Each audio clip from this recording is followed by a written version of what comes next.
people waiting, which is good. And I just want to know when it starts.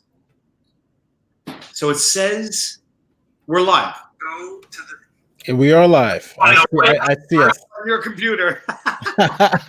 This is we're live. This is so cool. And we are live. Okay. I see us on your computer. Now, we're gonna get meta. This is so cool. Like, and we are live. Okay, I'm on mute.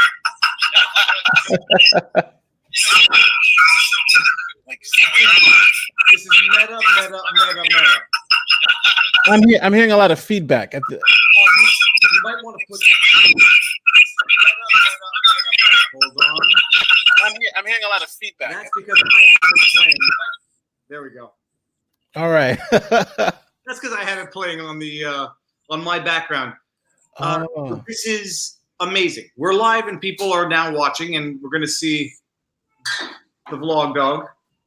The Vlawg dog has been a bad dog recently. He snarled and snapped at me last night, and now we have a dog trainer coming in tomorrow to fix up some bad behavior because, yeah.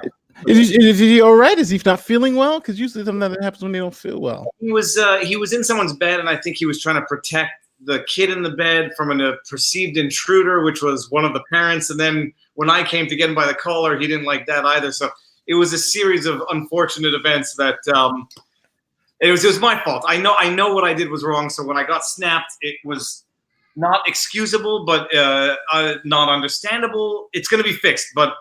Yeah, well, dogs are dogs still. That's true. That's still, but it's still cute though. It's cute, except he drew blood, and he's got a good jaw on him. Nate, okay, this is the world we live in, where we can. Where are you, by the way? I don't know where you are. I am in New York City. I'm in right now. I'm in New York, Manhattan. So okay, beautiful. It's a world we live in where we can actually just like. Link up through StreamYard. I'm not plugging them and I'm not selling them because I could have, if you look on the top corner where Nate's face is, you can see the powered by StreamYard. You could get you could pay for a subscription and get that off. But I think we don't have a budget yet, but B, I don't mind promoting. StreamYard is amazing because it's the alternative now to Google Hangouts, which no longer is available, which sucks. Yeah.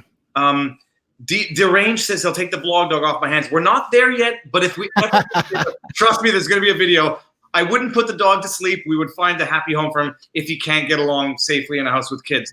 But so far, so good. He had a bad night. And okay. And speaking of bad nights, if I look tired, it's only because I got up at 4 a.m. yesterday and today for this thing on breakfast television, which is amazing because we go on breakfast television. I've been co-hosting today, yesterday, and Friday.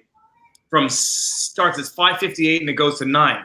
But you got to get to 4:45, and that's like pre-production. Pre-production, you got your meetings. It's been a whole learning curve as to how the actual live television news thing works, and it's amazing. Oh wow! No, they can't get it wrong because you can't. You have to kind of limit mistakes. And I asked them, I said, "What's the delay?" And they said it's like a 1 second delay, which is it might be a Canadian thing because I think you got a 10-second delay in the States. But like, the whole thing going on in my head is if I wanted to sabotage something, I could do something so stupid right now that it would be live for about 10 seconds. They couldn't catch it. Oh my god! But they must be quick with the button. Like, but I'm faster than they are with the button. That's for sure. Okay, Nate. We're gonna let people keep coming in, but if everyone who is watching now can tweet this and like tweet it out in social, I should have given the 5 minutes heads up, but we'll wait for like the notifications to go out. People will keep coming in, but if everyone's watching, tweet it out. Let everyone know that this is live. Nate, who are you? Like, let's start from the beginning. It's Nate Brody. How old are you, Nate? Oof, I've now you made me feel like my wife. Every time I ask my wife something like, or somebody asks my wife how old she is, she always, I don't know, can't tell it. It's such a secret. But I'm 41. I'm 41. So I've been going around the sun 41 times. Okay, that's amazing because I actually thought you were like more like 35 and full disclosure to everybody who's watching, and we're going to get it in at the beginning of the episode, beginning of the Vlawg live stream. Nate and I had a 5-minute test run before we did this, And I got more information out of Nate than I wanted because I want the information to be the first time I hear it during the live stream. So I know more than I wanted to know, which we're going to get out in the first 5 minutes. And I said we were going to do the standard disclaimer, which is also nothing anybody hears in here is going to be legal advice. Nate is a U.S. attorney, but this is not legal advice. I want to explore Nate as a person. Then we're going to get into the famous Nicholas Sandmann dispute. I still have questions, but we'll get there. But nothing of this is legal advice. So anyone watching, don't take it like that, and et cetera, et cetera. And then we're going to, I'll get the questions that I know the answers to out right away. I want to see where we're at. 1:43 live, and that's 5:35. So there's enough time. We can start slowly. Casey Auto Doctor says StreamYard is much better than Google Hangouts since the videos do not keep randomly switching. That's true, yeah. Yeah, I like that. The flip side to that is you're always on camera. I'm always on camera, so I don't have the luxury of picking my nose when someone else, which I never did. That would have been disgusting. Oh my God. But Google Hangouts was one thing I did like about Google. You could get 9 people. I think StreamYard's only 6 people, right? You know what? I'm looking at I don't know. I have not maxed out the functions on this, but it looks like it's at the very least 3 and potentially looks like it might be a max of 3. By the way, the ease with which this can be set up is magnificent. Yeah. Okay, let's do it now. We're going to get into it because it's been 6 minutes. People are going to keep coming in, but they'll keep coming in. Nate, 41. Yes. Your last name is Brody, not Brody, for anyone who's yes confused. Okay, so the first thing first, and I know the answer to it, and I'll get it out there. You wear sunglasses, and it's not for the standard Casey Neistat reason. No, well, unfortunately, I am actually I've actually lost my sight in my right eye, and if you look, you can see my eye is actually atrophying, and so the light bothers it because my pupil doesn't dilate especially in bright lights. So I have to wear these glasses whenever I have lights on and stuff like that. So I just don't have pain, and it gets really, like you'll see, it gets really, really red, and it gets torturous. But I'm supposed to actually be having the eye removed. I was supposed to have it removed like 6 months ago, but I went to the doctor. He was like, "Oh, we can put it off if you want." So I'm like, "Yeah, we'll put it off." And we've been putting it off and putting it off and putting it off. So eventually, it's just gonna have to come out. So, but I actually have no vision in the eye whatsoever. No vision, but does it detect light and dark? No, absolutely not. No light, no dark. It's just in the blind eye. It's done. Yes. Oh no, but I mean, like, so the doneness is it? Something like everyone always asks is someone who's blind in eye, do you see white or do you see black? I see absolutely nothing. When I close my left eye, it's like both my eyes are closed and I have no sense perception out of that eye. Matter of fact, it's so bad that when I close my left eye, I can actually, it's like I can see whatever light or anything comes behind the lens from the left eye. Like it has like absolutely no visual thing. So pure darkness in the and that's very interesting. So when you close your functioning eye, you can actually still see the light sort of through your eyelid type. Yeah, it was funny because the doctor asked me one time, he's like, "Can you describe it?" I was like, I'm looking at the back of my eyelid. I don't know how you describe the back of your eyelid, but that's what I'm looking at. Think about it, you can sort of see blood vessels through the back of your eyelid. Yeah. When did you lose the vision in your eye, like say entirely?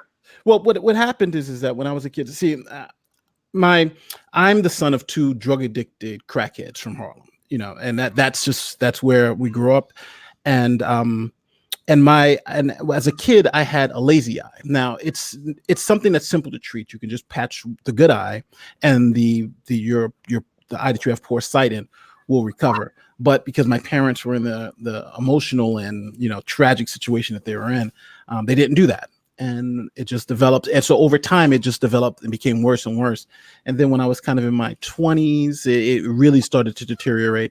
And now it's just a consequence of that the eye just didn't, your body has a remarkable ability for parts that aren't working the way they should, it takes those resources and diverts them other places. So like the blood and all that, the blood flow and everything to this eye was diverted to the good eye. This eye stopped being used as much. And then now eventually it has to just come out. So, and you said the word was atrophy. Yes, atrophying, because just like any muscle that you don't use, it eventually dies out. Okay, so that's amazing. And this is going to lead into another sort of can of worms of questions. So that part you mentioned before, and this part is now going to be new to me. Your parents were crack addicted in Harlem. This is now in growing up, or were you born? became addicted, or were they addicted before you were born? Well, my parents I was born in the 70s, and when my parents they were moving back between Baltimore and New York. I was born actually in the late 70s. And what happens is that my father was a Vietnam vet and my mom was an insurance adjuster. So they were poor and we were in Harlem. And when the crack epidemic hit in like the late 80s, early 90s, my father was already kind of into that, the heroin scene because he was a Vietnam vet, and most of them came back addicted. So he was already addicted, and he kind of just transitioned into the crack cocaine. And then my mom, loving him, kind of got addicted to it. So, like for instance, my brother was born; he was addicted to crack cocaine. So we had to kind of just make it through that piece of it. My mother and father lost custody because they would leave us, overnight for like weeks at a time sometimes. So we had family members that would come by and take care of us, and then eventually, our family got together and, said, the kids can't live here anymore. And they moved us in with my grandmother. And then that's kind of, how things started developing from that. And so, and then going back, how many siblings do you have? I have I have four siblings. One is dead, and that's my sister. She died of cancer 2 years ago. No, actually, I'm sorry. 4 years ago, she died of cancer. I have another sibling who I don't talk to. It's another sister from a different father, and I have a brother who unfortunately is incarcerated. So those are my siblings, and I have a half brother, but we don't really hear from him anymore. Okay, so I mean that's okay. That's a lot to digest.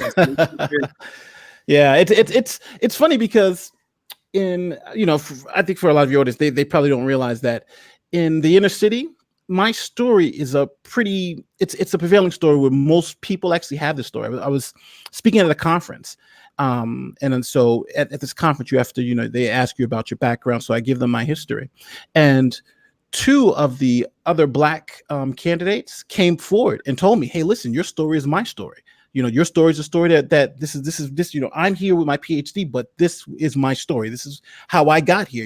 We're speaking the same language." And I was kind of surprised to see that in all these professional environments, when I became an attorney that I would go to and talk to conferences and stuff, that we all kind of shared this same story about being from the inner city, overcoming these adversities, and then finally becoming professionals. And it's always just a fascinating piece to see that you think your story is unique, but really it's not. This is really what's going on in the city. And this is why I think here in America, it's always such this struggle between Black and white, because, it's people really don't know the struggle because they haven't lived it. And when you live it, it's like, oh my God, it's not strange for us. It's reality. This is like everyday life. Okay, and before I get some of the follow-up questions, like you're born into this, your brother. When do your parents lose custody? Like, how long do you live in this environment before somebody takes over, and who takes over? Well, my first memories as a child was actually my first memories were in an abandoned building. Like my parents it was again, you're talking about the late 80s, early 90s. So New York was a really, really tough place at that time. Especially like the precinct that we lived in, for instance, that we lived in when I was a kid, had the highest amount of murders in the city, but yet it was the smallest precinct by size. So the smallest precinct, but had the highest amount of murders because it was in the crack epidemic. So my first memories were actually in an abandoned building when I would have to watch my father like put a bed up by the door so people wouldn't come in and try to sleep in our apartment. And it was interesting because now I actually had to drive by that same building every day on my way to law school.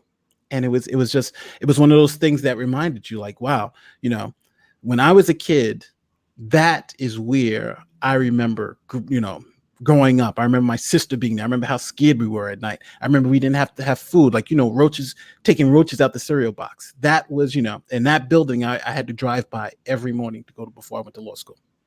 And you lived there until what age? Like, how did it? We lived there till I was about maybe 6. Actually, it's about 5, 6.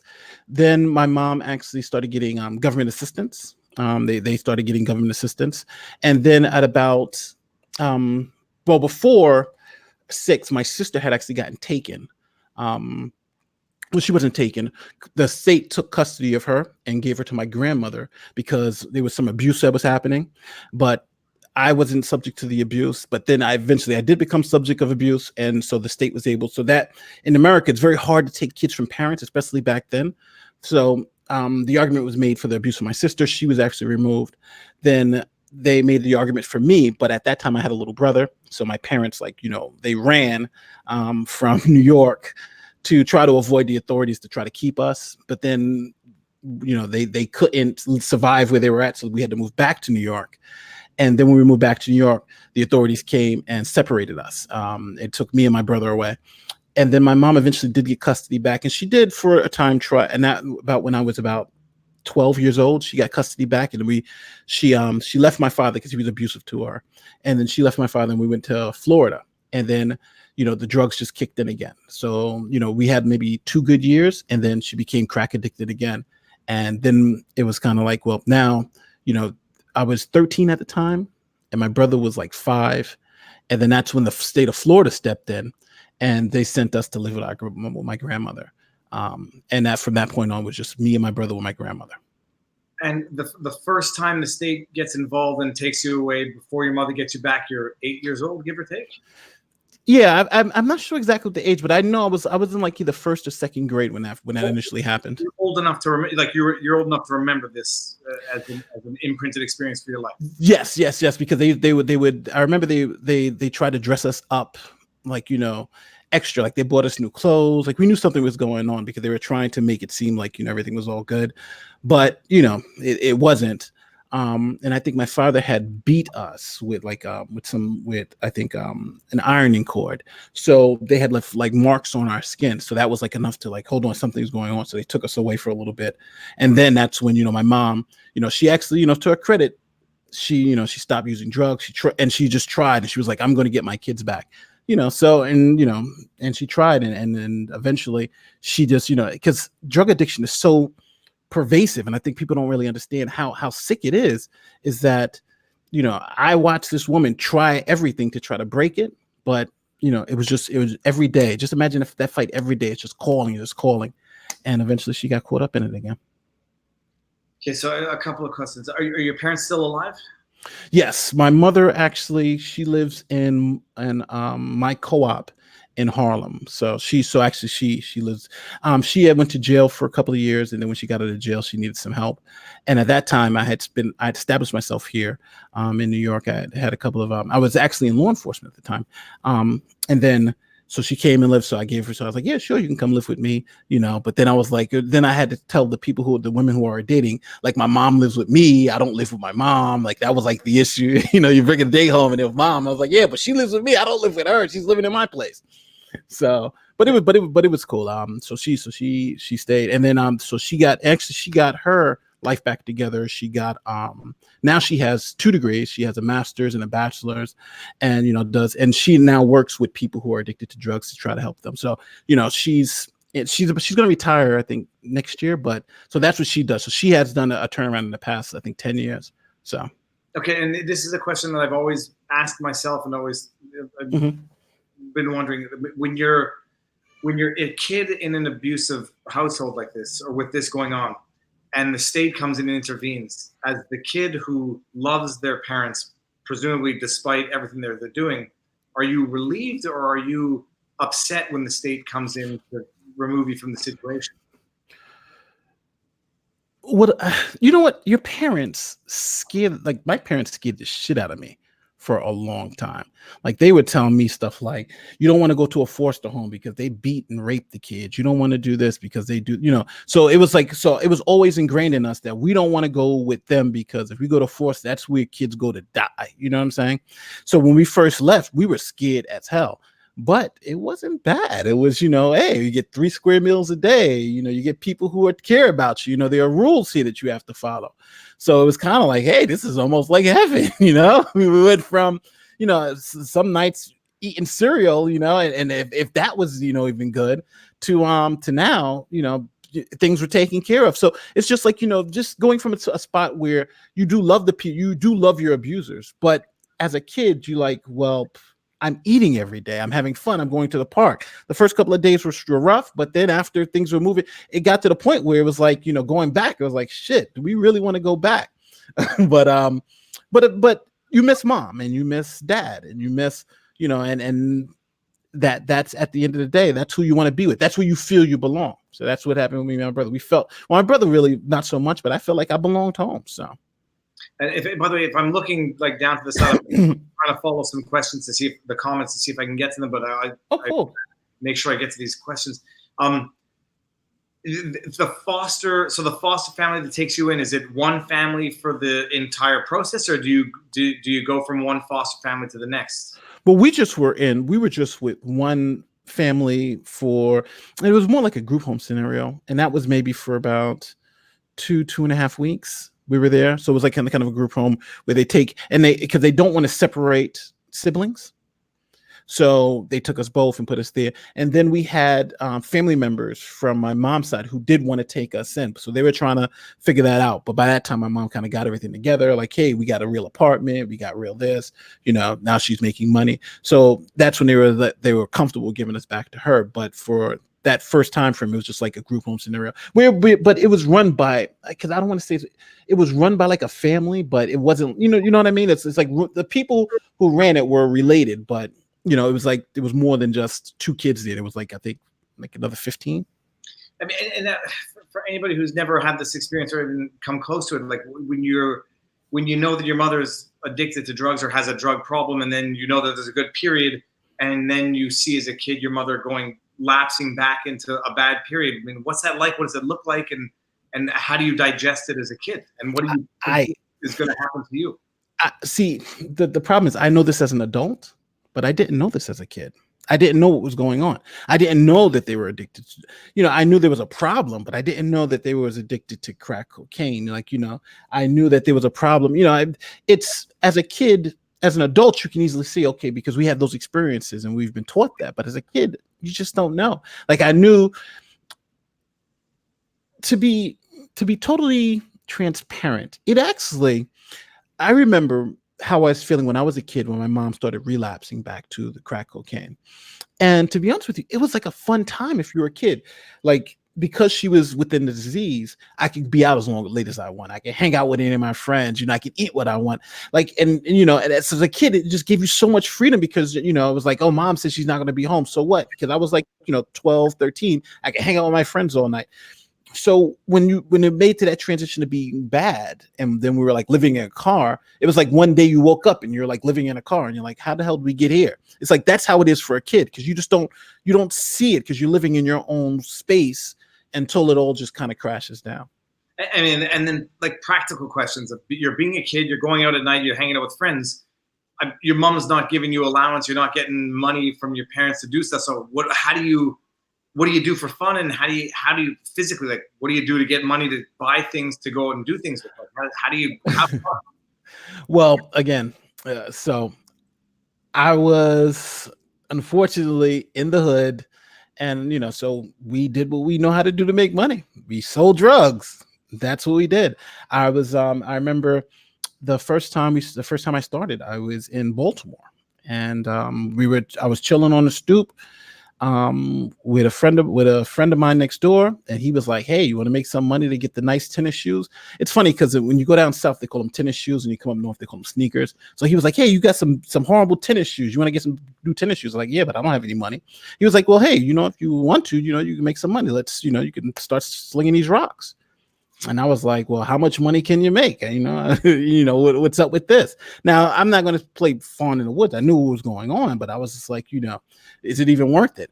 And I remember that first summer, he was like, yeah, you're starting. I still remember the first person I sold a rock to. I sold it. It was all good. And he was like, yo, you can come out here and work it. So I remember that summer we were making something like $300-400 a night because his business was like good, and it was just like incredible. And I had the best sneakers, and we had this great experience, and it just was like, hey, let's just keep it going. So it's funny because it was just I always say, like, crack cocaine has been such a part of my life, and I didn't even know how, but it just from that it just spun to this wonderful kind of source of income that I could use to do things. So it that's just, and it was in the hood. It's just like either you have a great jump shot or you sell crack rock. And at that point in time, that's what we were doing. I mean, and now I'll ask the other stupid question, but you're a kid making, let's just say you're making, anywhere between 100 and whatever, $400 a night. How do you not get into trouble for having that amount of money on you in a place where everyone knows they know you have that money, how do they not come and get it from you type thing? Well, number one, you gotta hide it. You gotta hide money. It's, like I said, when I first started, I was actually staying with my aunt in Baltimore, and it was just, you hide it. I'm not flashing around hundreds and telling her, hey, you're working like a slave. You need to come out here and sling rocks with us. we just had, it's just sort of like, you got to hide everything. You got to make sure if you get new sneakers, hey, it's my friend down the block. He's the one that got them for me. If you got new clothes, hey, we went out shopping. This guy said he had me. This is, I'm not spending this type of money, even though it was my money. But like, you get the new sneakers, you wear the sneakers. What prevents someone from taking the sneakers from you, and not in a good way? Oh no, it all depends on your crew, and like I knew everybody where I was at. We were all cool and safe. Do people get robbed? Yeah, but it's just if you're cool with the cats in the neighborhood, you stay where you need to be. Like I wasn't going somewhere else. I was going with my people. So I never really had problems like that. Sometimes people get robbed or somebody do something, they'll pull out a gat, but you just got to deal with it as it comes by. And then coming back to something you said way at the beginning and reading some of the comments, by the way, anyone with questions, I see a lot of the questions I think we got to in the early part. So take it from where it is, and the chat can sort it out. The highest murder per capita, or the highest murder rate of the precincts. Yeah. And like, what are you talking? Like once a week, once every other day? I think that year it was like 2,000 murders in the city, and like in that it was coming like once every other day. If you average it out, like once every other day, once every 2 days, it was a murder. Like what type of murder is it? Is it drug deals? Is it bystanders? Yeah, this is all drug related. Well, I would suspect the majority is it. Like for instance, there were about, I think there's about 200 or something in this one precinct. Now that was back in the 90s, but now you're talking about this like 200 or 300 for the whole city. You know what I'm saying? So that's the difference in how many murders you had for one precinct versus now the whole city. The whole city murder rate is about what that one precinct's murder rate was. That's amazing. And the precinct is where, like geographically on the island? It's in the middle of Manhattan. It's in the middle. It's toward northern Manhattan. It's the 2-8 precinct in northern Manhattan. Okay, I mean this is all. I mean, just so everyone knows, I know a lot of information. we was intended to go, but within the first 5 minutes when we were pre-chatting, and you mentioned why you were wearing sunglasses, and I said I don't want to know more than this. Okay, so now, did you ever get arrested? Did you ever go to jail as a kid? That was the thing. I had never gone to jail or done any of that. It's like, because you're talking about things that happened 20 years ago, and the statute of limitations, thankfully, has run out on any of those crimes that I've possibly committed, but even though it's just, I just never, I just was extremely, extremely lucky. I will just say that I was just extremely, like, every time the cops would run up on us, I would just never have anything. Every time we did get busted for something, it was a conversation to walk me out of there. It was just like, I've been in the back of police cars, I've been in cells, but I've never had any paperwork ever done, because it was kind of like, well, he hasn't done anything. And then, I was always the nice guy. Oh, he seems to be the nice guy. But I never got in any trouble. This is getting into, like, the question, which I mean, I'm sure everyone is thinking, if they're not thinking it, the difference between survival and getting sucked in or getting pulled in. What accounts for how some people like yourself, I mean, it may, and I presume it's not a vast majority, but like how some can make it out and then some don't. I mean, is it a question of personality when you're young and then you don't, the rap sheet that follows you around for the rest of your life type thing? I don't know. I it's funny because I deal with this question a lot about, and I hate to say this, they'll ask me, am I the unicorn? I was wearing a unicorn thing in my video the other day, but they'll say, are you a unicorn? Are you the 1 in 1,000 Black person to actually be able to get out of these circumstances? And I don't think that's accurate. I think the reason why I was able to make my turn, I think my turn was because someone saw something in me. Someone said, well, hey, like for instance, I'm a great chess player. And if you go to chess.com, I'm ranked in like the top 2% in the world in chess on chess.com for Blitz. What's your rating actually? Right now it's like 1905. That's for anyone who doesn't know what chess ratings are, that's pretty damn good. Grandmaster 200 or 2100? Yeah, like 2100. Yeah. So, but they give you the percentiles. Yeah. But so I had someone who, at first it was just kind of like, hey, listen, there's something else you can do here. Why don't you try to better yourself in some other way? And then my grandmother, she took me. She was like, well, listen, I can't take care of you as a grown man. In high school, I had dropped out of high school. So I wasn't going to high school anymore. I wasn't doing anything. And I would just wanted them like, hey, listen, I have a nice little business here, doing this side thing. Let me just continue to do that. And, it's paying the bills and living life right now. But my grandmother was the one that says that, she kind of stopped and she said, hey, no, we're going to send you to a trade program. And in that trade program, you're going to learn to be like an electrician or a plumber. I want to make sure that you at least do something with your life. So when she sent me to that trade program, one of the guys in that trade program asked me a question. The question was, he said, what was the president who took his son on safari in Africa? And his son's name was Kermit. So I said, oh, that's Theodore Roosevelt. Easy. And he says, how the hell did you know that? And I was like, well, because one day we were like hanging out and I was locked in the library. So I just started reading a book on presidents and just had read that Theodore Roosevelt was a president who was in a safari, and he just asked me the question. So I just did the answer. And he said, well, listen, why don't you try to, let's do some other things. So then you start to learn history and start doing this. And then I found that I had this acumen for education. I was like really, really good at it. So then like, well, why don't you take this test to see if you can get into college? And I took the test and like smoked it. And next thing I know, they were like, well, hey, listen, you can get a high school diploma, you can do this, and you can actually go to college and become something. So then I was like, all right, well, let's try that out. Okay, that's fantastic. And actually now, before I forget to ask the question, in the early stages, talking about your eye, you said that you put off having the removal surgery. Yes. For those who don't, I think I know how it works, but what the removal surgery is, they remove your eye, or do they put in a prosthetic, or do they let it heal over as a scar? Or like, yes, there's a prosthetic that they fit you for.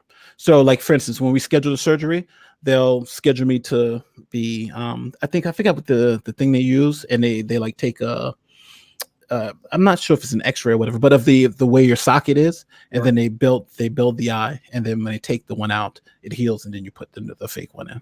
Okay, that's amazing. I've never understood actually how the prosthetic fits into a healed eye socket, because to me, it would always I would always imagine being an open wound, and you wouldn't. Oh, I'm not sure. I'm exactly not sure how it actually is going to work, but that's just kind of the procedure they told me. When it eventually comes, that's what they'll do. They'll take this out, and then they'll, maybe like a contact lens or something. Well, I would imagine put it in. Process is not going to be pleasant. So putting it off.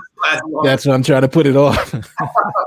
And your grandmother now. So your grandmother, is it your maternal grandmother or your? Yeah, my maternal grandmother. And where is she from? Where you're like, one thing I like asking, because in Canada, anyone who's been here from the beginning of Canada, you're lucky. You go back 5 or 6 generations. I think my wife has been in Canada since the 1800s, which I find mind blowing.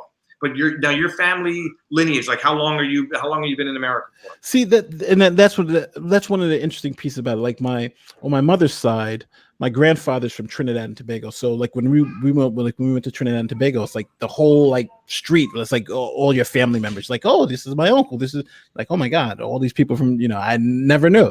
Then my grandmother on my mother's side is from Macon, Georgia, and they were plantation people. They were on the slaves. They were black codes. They are slave black people. It's amazing to see the history too down there. Then I have on my father's side, my father's half white. So, there's an interesting dynamic over there. Like, when we go to, we went to a family gathering on that side one time, and it was like, you have me, and then you have this person who's like total like blonde hair and blue eyes, and like, yeah, they're related. So we are like a huge mix. of white, black, Caribbean. It's just it's always interesting. So amazing. And so now your grandmother, what does she do, or what did she do for a living that gave her, like, that I would think gave her the insight to direct you in the right path? Well, she was a home health aide and she was a nurse, so that's what she did. That's what she did career wise. But before that, she actually owned her own business. She owned a candy shop in Harlem, and but eventually, the business just fell through. So then she became a home health aide. Okay, I mean, this is amazing. Okay, so now when do you go back to live with your mother before you are taken away again, or before she goes back, relapses again? Well, you're talking about before she relapses or after she relapses?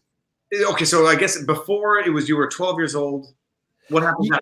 Say go 12 to 20 as to how you then get into pre-law school or law school. Like, let's do the timeline there. Well, how I got into first I was so it's funny because I had failed out. I had gone through the program and went to college and did well for like my first semester, but then I failed out of college. Like it was like all F's for one semester. So I was in a community college and I got straight F's, and it was just like, this is not for me. So I became like a security guard. So I was just hanging out, chilling. I was just like, hey, I'm making my little $10 an hour. This is like the top of the world. I had my, my little place. I was good. But then I remember I was on a city bus and I saw a thing for if you wanted to become an officer, if you wanted to work in law enforcement, if you wanted to maybe get a degree, they had all these benefits. And, so I was like, well, you need X amount of college credits. So I had like just enough. And I was like, okay, well, it's $20. They're paying right now, making $10 an hour. Over there, they can make up to like 25, 30. I was like, and we're doing almost virtually the same thing. Let me just apply. So I applied. And then I took the test. I scored remarkably high in the test. And then I was in law enforcement. So, I'm arresting people. I'm running. At this point, when you're in law enforcement, you're a police officer, a gun carrying man. How old are you? At that point, I was 22 or 23. I think I was 23 when I started. Okay. So I was 20. Yeah. So I'm 20. Yeah, but I think I'm 23 because I think I applied when I was 22, but the process took till I was 23. So I was 23, kind of going through the whole thing, and I was good at it. I was just great at it, and I did that. And I moved up through the ranks. I was an officer, then I went to sergeant, then I became a detective, and so it was working. I had done that for about 10 years. So. And I arrested many people for many stupid things. So you're in law enforcement for 10 years. You move up your way to detective, which means, for anyone who doesn't know what that means, like, I don't know what that means. What does that mean? Well, there's different ranks, like there's civil service ranks, and so like the next, like first you're an officer, and then as an officer, you become a first line supervisor, which is sergeant. But then if you want to, you can become a detective, which is kind of like which is not really a sergeant, not really a supervisor, but it's like a merit based, where how's the best to explain it? You get more money than an officer, but not as much as a sergeant or a lieutenant. You kind of it's like that little space. But and for detective, you have different levels. Now, my rank wasn't detective, but for detective, you have different levels. You have 1, 2, the first grade, second grade. Ours was actually called a specialist. So I was a second grade specialist, which is the highest rank of specialist, meaning that I was getting lieutenant's pay with overtime, because our lieutenants didn't get paid overtime, but I was getting lieutenant's pay at overtime. So I moved all the way through the ranks, and that was my last rank when I left. So I was a specialist at the lieutenant's pay. Okay, now, I mean, if anyone else is like me, they're thinking the question that I'm going to ask. Craziest thing that's ever happened off the top of your head in your experience as law enforcement? Craziest thing. I was actually an active shooter. I called the April 30th incident because it happened April 30th. It was a young man came into the college and he wanted to kill his girlfriend, and he wanted to kill as many people as possible. He bought a gun online, and it was an Italian gun.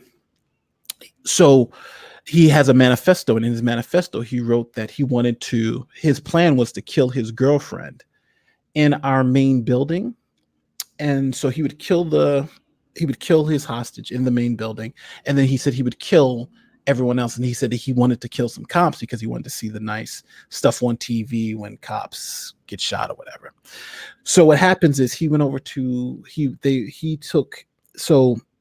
he tried to call the young lady, his ex-girlfriend, to come to the place where he was going to execute her. She was in financial aid or something like that, where she was working on, the money, paying for school or whatever. So those lines are usually long. So she was like, well, listen, you got to come over here and get me. So he went over there. And when he went over there, her number just happened to be called to go up to the counter. So he shows her the gun, and she sees the gun, but they're like, miss, come to the counter. So she goes to the counter and she says, hey, this guy over here just showed me a gun. So we went, because, you get these calls all the time. Somebody with a gun, somebody with a gun. You go. So we all rush up in there. And next thing you know, the guy pulls out his gun, puts it to the girl's head and starts, I'm going to kill her. I'm going to kill her. I'm going to kill her. So then everybody rushes out, and the guy just has the gun pointing it, and everybody's like stone cold. Then the other guys come in, guns already drawn. Drop it. He drops the gun, and we arrest him. And then we read through the manifesto, his plan. And that was one thing the psychologist said, that because the plan was stopped, where he didn't, actually start it where he wanted to actually start it, that's what threw him off, and that's what would stop the whole scenario. But if he was able to get her to the spot where he wanted to, then he would have tried to fulfill his plan and kill everybody. And how old are you at this time? Is this early on in your law enforcement career? Well, this was actually toward the end, so I'm talking about this is maybe 7 years in. Okay, I mean, that's enough. Traumatizing or not traumatizing? Do you have nightmares about it? Does it? Not really. The reason why is because it was something happened, but nothing tragic. That tragically didn't happen. The thing that actually keeps me up at night is that one time I arrested someone who I didn't think was the person, but there was just enough evidence where it was it could be the guy. I felt in my gut it wasn't the guy. Everything was pointing me that wasn't the guy. But then my boss came over. He's like, "You gotta arrest this guy." And it was funny because when my boss came and said, "You have to arrest this kid. I'm ordering you to do it." At that time, I just wasn't brave enough to tell him no. I was following orders. And following orders, this kid happened not to be the kid. Now, even though he went through it and he was fine afterwards, but it just let me know that at that point in time, I had to be brave. And that kept me up at night, because it was I wasn't brave enough when it really mattered to step up and say, no, I backed down and I did what I was told. And from that point in my career, I was like, I'll never do that again. And, and I always gave my opinion, this is the way it is. This is what I think. No, that you were making a mistake. And then we deal from there. Okay, now, and just because I caught the question, Sure. Kronos wants to know your thoughts on gun control, which I'm not sure is a question that can be asked, but I mean, I think we had mentioned something very briefly about this previously, but I mean, where do you start? If someone asks you that question, where do you start on it? Pro gun control, anti-control? I'm kind of a mix. I think there's too many extremes out there. I was a card carrier member of the NRA. I want to carry, legal firearms. I believe I'm qualified and willing and able. And I don't think anybody should take my firearms, but I do think you have to differ between responsible gun ownership and people who shouldn't have guns. And I think we need to have a process to kind of not everybody can drive a car. You have to be licensed and things of that nature. You have to be qualified. And I think the same thing with gun ownership too. Not everybody should own a gun, but that's a conversation for another day. Yeah, I mean, that's the problem. Is these oftentimes, I think on the gun control issue, I think 95% of people agree with each other within a variance of a certain percentage of what's reasonable gun control, what is not reasonable, what's reasonable background checks, what types of guns should be permitted and what types shouldn't. I mean, I think it's too nuanced a discussion to summarize in an elevator pitch, which is why they're too complex. I've been saying I'm going to put off putting together a vlog about my experience taking that firearm safety course in Quebec, and then comparing it to our laws to American laws. It's too much of a question to it's too nuanced, and it is. But I think ultimately, most people would agree, some limitations but not entire, some background checks but not exhaustive that makes it prohibitively impossible, and then some weapons but not all. But it's just a question of where people draw their lines. Yeah, not everybody can do everything. Not everybody can drive a car. Not everybody, it's like I think the NRA's ridiculous stance of everybody can have guns is ridiculous. But I do think there's some wiggle room there, and I think reasonable people like 90% of the American public think that we should have more stringent background checks. It's like how does that not happening? No, and then the flip side is like I just took the course in Canada, and you realize where the inverse side of it is, where it becomes virtually criminalized to even acquire a gun. And then, the irony is like the first second of our firearm safety course, they say you are not entitled to have a gun for self-defense. It's for hunting, or it's for target shooting if it's a small arm, or it's for collections. There's no home self-defense type thing. Wow. Which is like the total flip side of the States. And then you realize like, there's got to be somewhere in the middle that makes sense, because you get a license to drive a car, you get a license to fly a drone. And now that I fired a shotgun, I realized, it's probably good to know how it works before you shoot. But it's not, it can't be summarized. It's not an all or nothing thing. And when it's not all or nothing, it can't be summarized in 140 characters on Twitter. Or less. Deranged, what was this? I think I saw a super chat. Yeah, from Deranged. I saw a super chat. Thank you very much. Holy cows. Okay, so we're not even into the law yet, but I didn't know. I mean, I've watched a few of your videos, but I haven't watched all of your content by any means, and it's just not feasible. There's too much content to watch.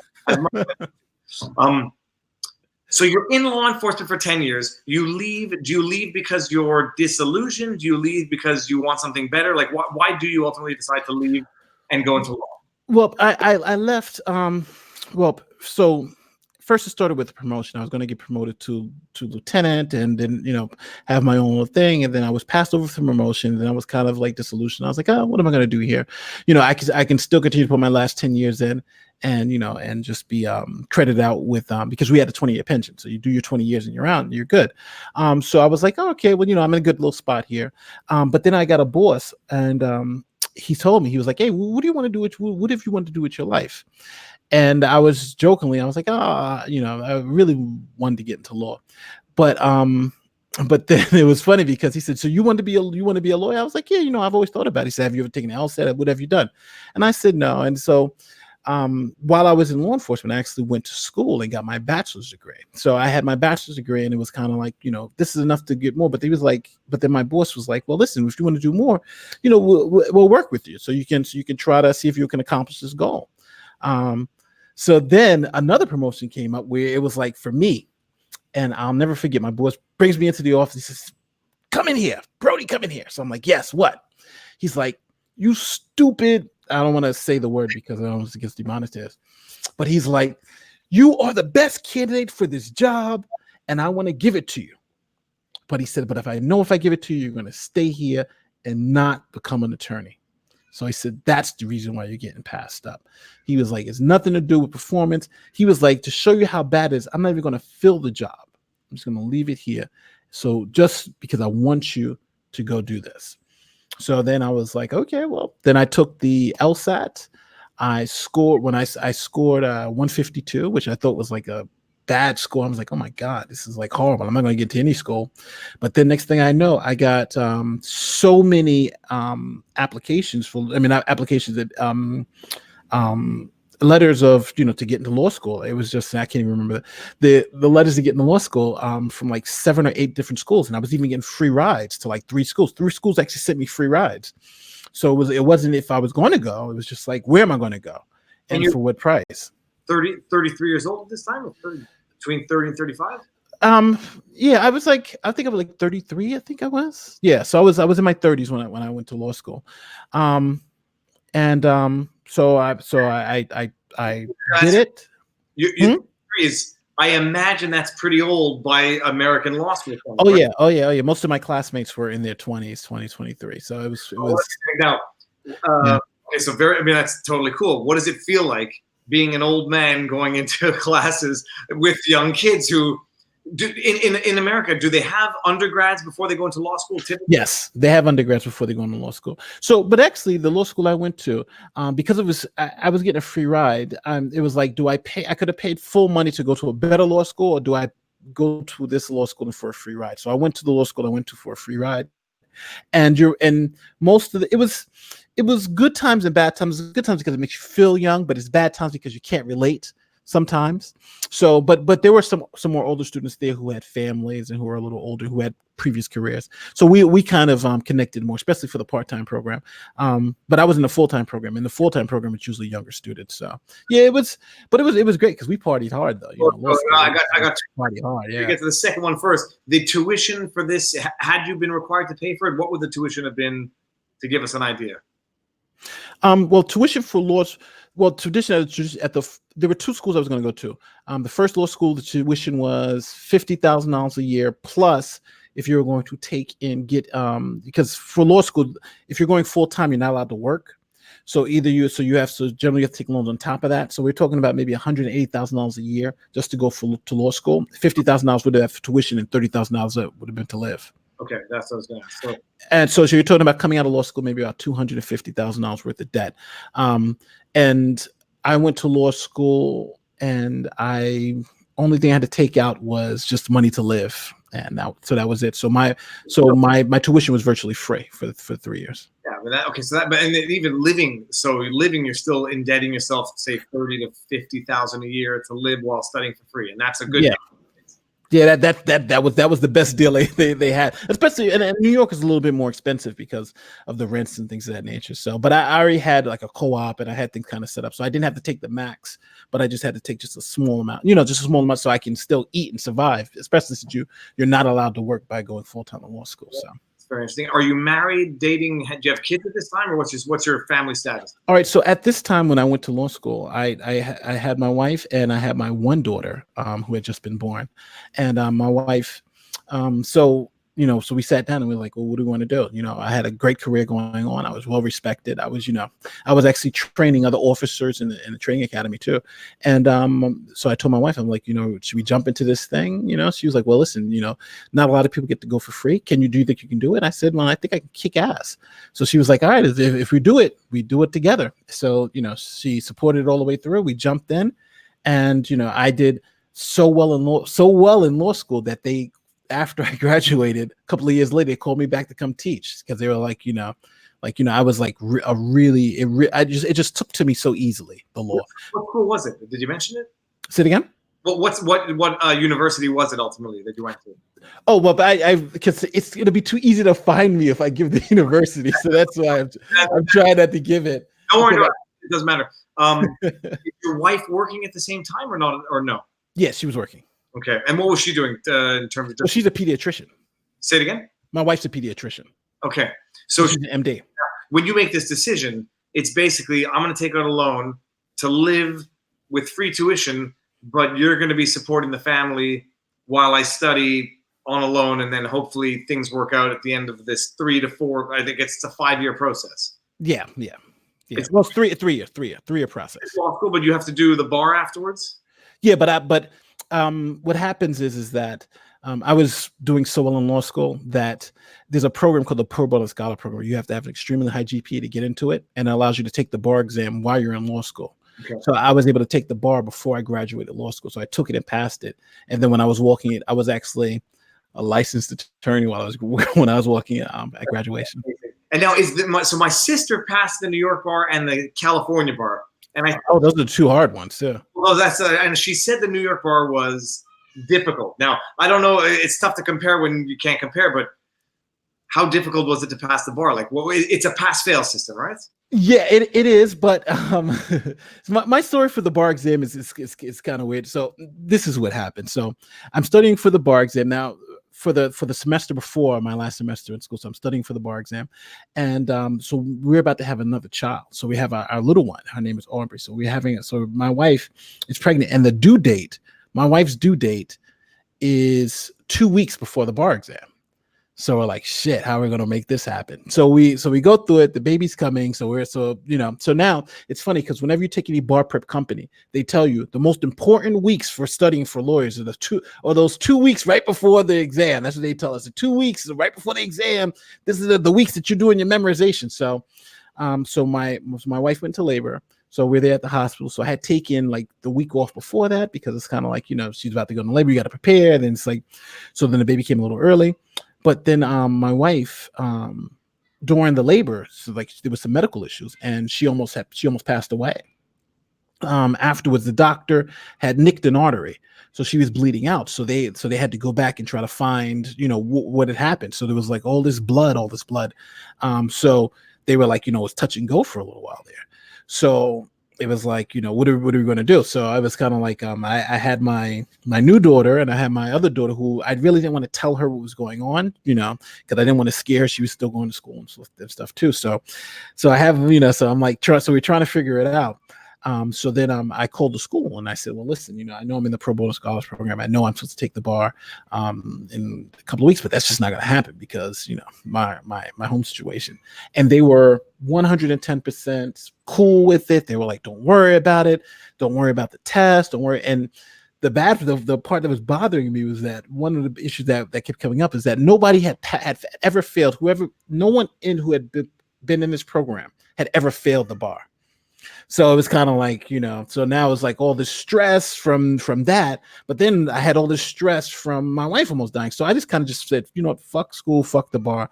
I just got to take care of my home stuff. So I just did that. And then after that, then my wife actually recovered. And it was the 2 nights before the bar. We brought her home. So we were there. And then my mom, she had come and she was like, hey, listen, I'll come and stay with your wife and, help her take care of the baby. She's like, I've had so many kids, I can do this blindfolded now, so I'm like, Mom, don't do that shit that you did with me because that's why I'm all messed up now. We try, hopefully you read something. So anyway, so my mom comes and she, so she's there and she's like, hey, listen, so my wife is like, hey, why don't you go take the exam? And I was like, babe, I'm just mentally not there. I haven't even thought about any of this stuff. She's like, hey, listen, you paid $350. Just go take the damn thing and and do it as a dry run to see how it is. If you fail, how long do you have to wait before taking it? Just the next exam. You just have to wait to the next exam. They're quarterly or monthly? It's February and June. So one is in February, one's in June. Okay. So I just said, July, February and July. So my wife was like, well, why don't you just go, I'm cool here. Your mom's here. Just go take it. So I went and took the exam. And, I saw everybody online scared. And I remember going into the exam. They were like, are you scared? I was like, no, I'm going to fail this exam. I have really, I haven't studied anything. I'm not looking at, judicial review. I'm just going to go take the exam and good luck, So the first day I just killed it. I don't know what happened. I just was typing away and I was making jokes on the exam too. Like back then, you had to know. See, now they have what they call the UBE. So everybody takes the same exam. It's called the Uniform Bar Exam. But when I took it, you had to take the New York Bar Exam. So there was the New York law and federal law you had to understand. Now with the Universal Bar Exam, you just need to know federal law. But then you had to know both state law and federal law to do the essays. So sometimes I would remember what the federal law was, and I would be writing, and then I would say, oh no, we're talking about New York. So I would say, well, that would be the analysis if we were talking about the federal, but we're in New York and F the feds. And then I would do analysis based on New York, So that was like my whole test. And then the second day for the 100 answers for the multiple choice, I got through the multiple choice so fast that I had almost like another hour and a half to spare. And I went through the test twice just to make sure I didn't miss bubble or something. And at the end, I just kind of put the paper down. I was like, well, hey, listen. And a woman, I remember when I was leaving, she was like, are you sure you're done? And I was like, hey, listen, I'm not only am I done, if I pass the test, it'll be a miracle. She smiled and laughed. And I walked out. And I remember that morning, I was sitting, the morning I got the results, I was sitting, it was April. I was sitting down in my phone rung. It did the beep at like 4:00 in the morning, and it was New York State bar examiners. And I remember my friend was like, well, if you fail, it's going to be a huge attachment, but if you pass, it's just going to be a small attachment. So the attachment came out some megabytes. I'm like, what the fuck is this, pass or fail? I don't know what's big, what's small. You got to give me some better numbers. Are we talking about kilobytes is small or megabytes? So I opened it up and it said, congratulations, you have just passed the New York bar exam. And I was like, wow. A grade or no grade? It's just pass fail. No, just pass fail. You've passed the New York bar exam. So I was like, wow. I mean, that's phenomenal. I mean, the funny thing is, in Quebec, you get a grade, and it's 60. It's 60 and above is a pass, and then 59 and below is a fail. Except, and my own personal anecdote is not knowing where was the threshold. Anyone who got a 60 would question whether or not they passed or failed. And so I spent the better part of the day trying to figure out which one I was. You could actually call in to get your grade though for the New York bar exam. You could call in and ask them what your grade was, but I didn't call. I was like, "Hey, let's give my license." It's too late now, but I would have been on the phone like the second I got the pass. Amazing. Okay, absolutely amazing. And look, and we're 59 minutes, and we're going to be 60 minutes into this, and right now get to the point where I am going to have to wholeheartedly defer to your legal analyses of this. Having watched your 2 videos on this, let's get into some law stuff because I think it's a good time. First of all, so what type of law did you do or do you do as an attorney? Well, I was first a prosecutor. I did that, so I was still in law enforcement, even though I wasn't in law enforcement. It just seemed the natural progression. Then after that, I taught as a professor at the law school, and I did also criminal defense work. So right now, I'm doing criminal defense work. Amazing. Okay, so you do prosecution before you go into defense. Yes. Like Johnny Cochran. Yeah, but so now knowing, I mean, now I have a very mild experience with that. The people who you were prosecuting for and on behalf of, now you become their enemy, so to speak. More or less, yes. How do they feel about you now? Like, you know the secrets of the trade, and now you're using it against them, type thing. Yeah, but they're most of the defense attorneys who we were against were former prosecutors. Like, that's just like the natural progression of things, because you kind of know the ins and outs. And when you want to, after your time is up at the DA's office, usually you go to the other side and just start, because you know that's where the money's at. So. Yeah, and I wasn't gonna say it in those terms, but yeah, I mean, so you go. Public work does not pay the same as private work. Not at all. From what I understand. Yeah. And most of the people who leave, that's what they leave. They leave for the private field, and become defense attorneys. So now, do you get hired by a firm? Do you go work with a firm, or do you start on your own to do defense?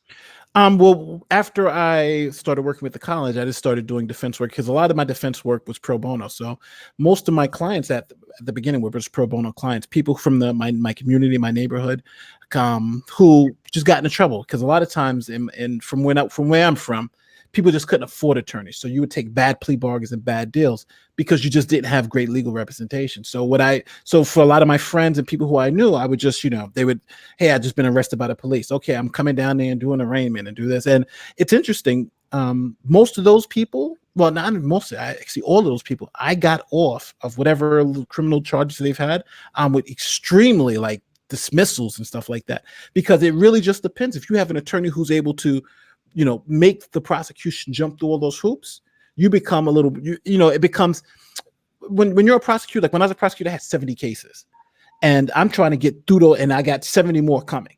So I'm trying to get through those cases. So if one case is giving me a lot of problems where I got a defense attorney who's trying to, who's really, really hammering me on this case, I want to move it even quicker. So I'll give you a better deal because I have a whole bunch of other cases I want to move. So me knowing that was the way I used to play, the way I played the system. Well, I'm going to give you a lot of motions. I'm going to give you this. Why? Because I'm working for free and I know that you don't have the time. And then eventually they'll come and say, okay, listen, let's stop playing these games. Will your client take this? And it's usually a nice sweetheart deal. So yeah, he'll take it. Thank God. Well, that's amazing.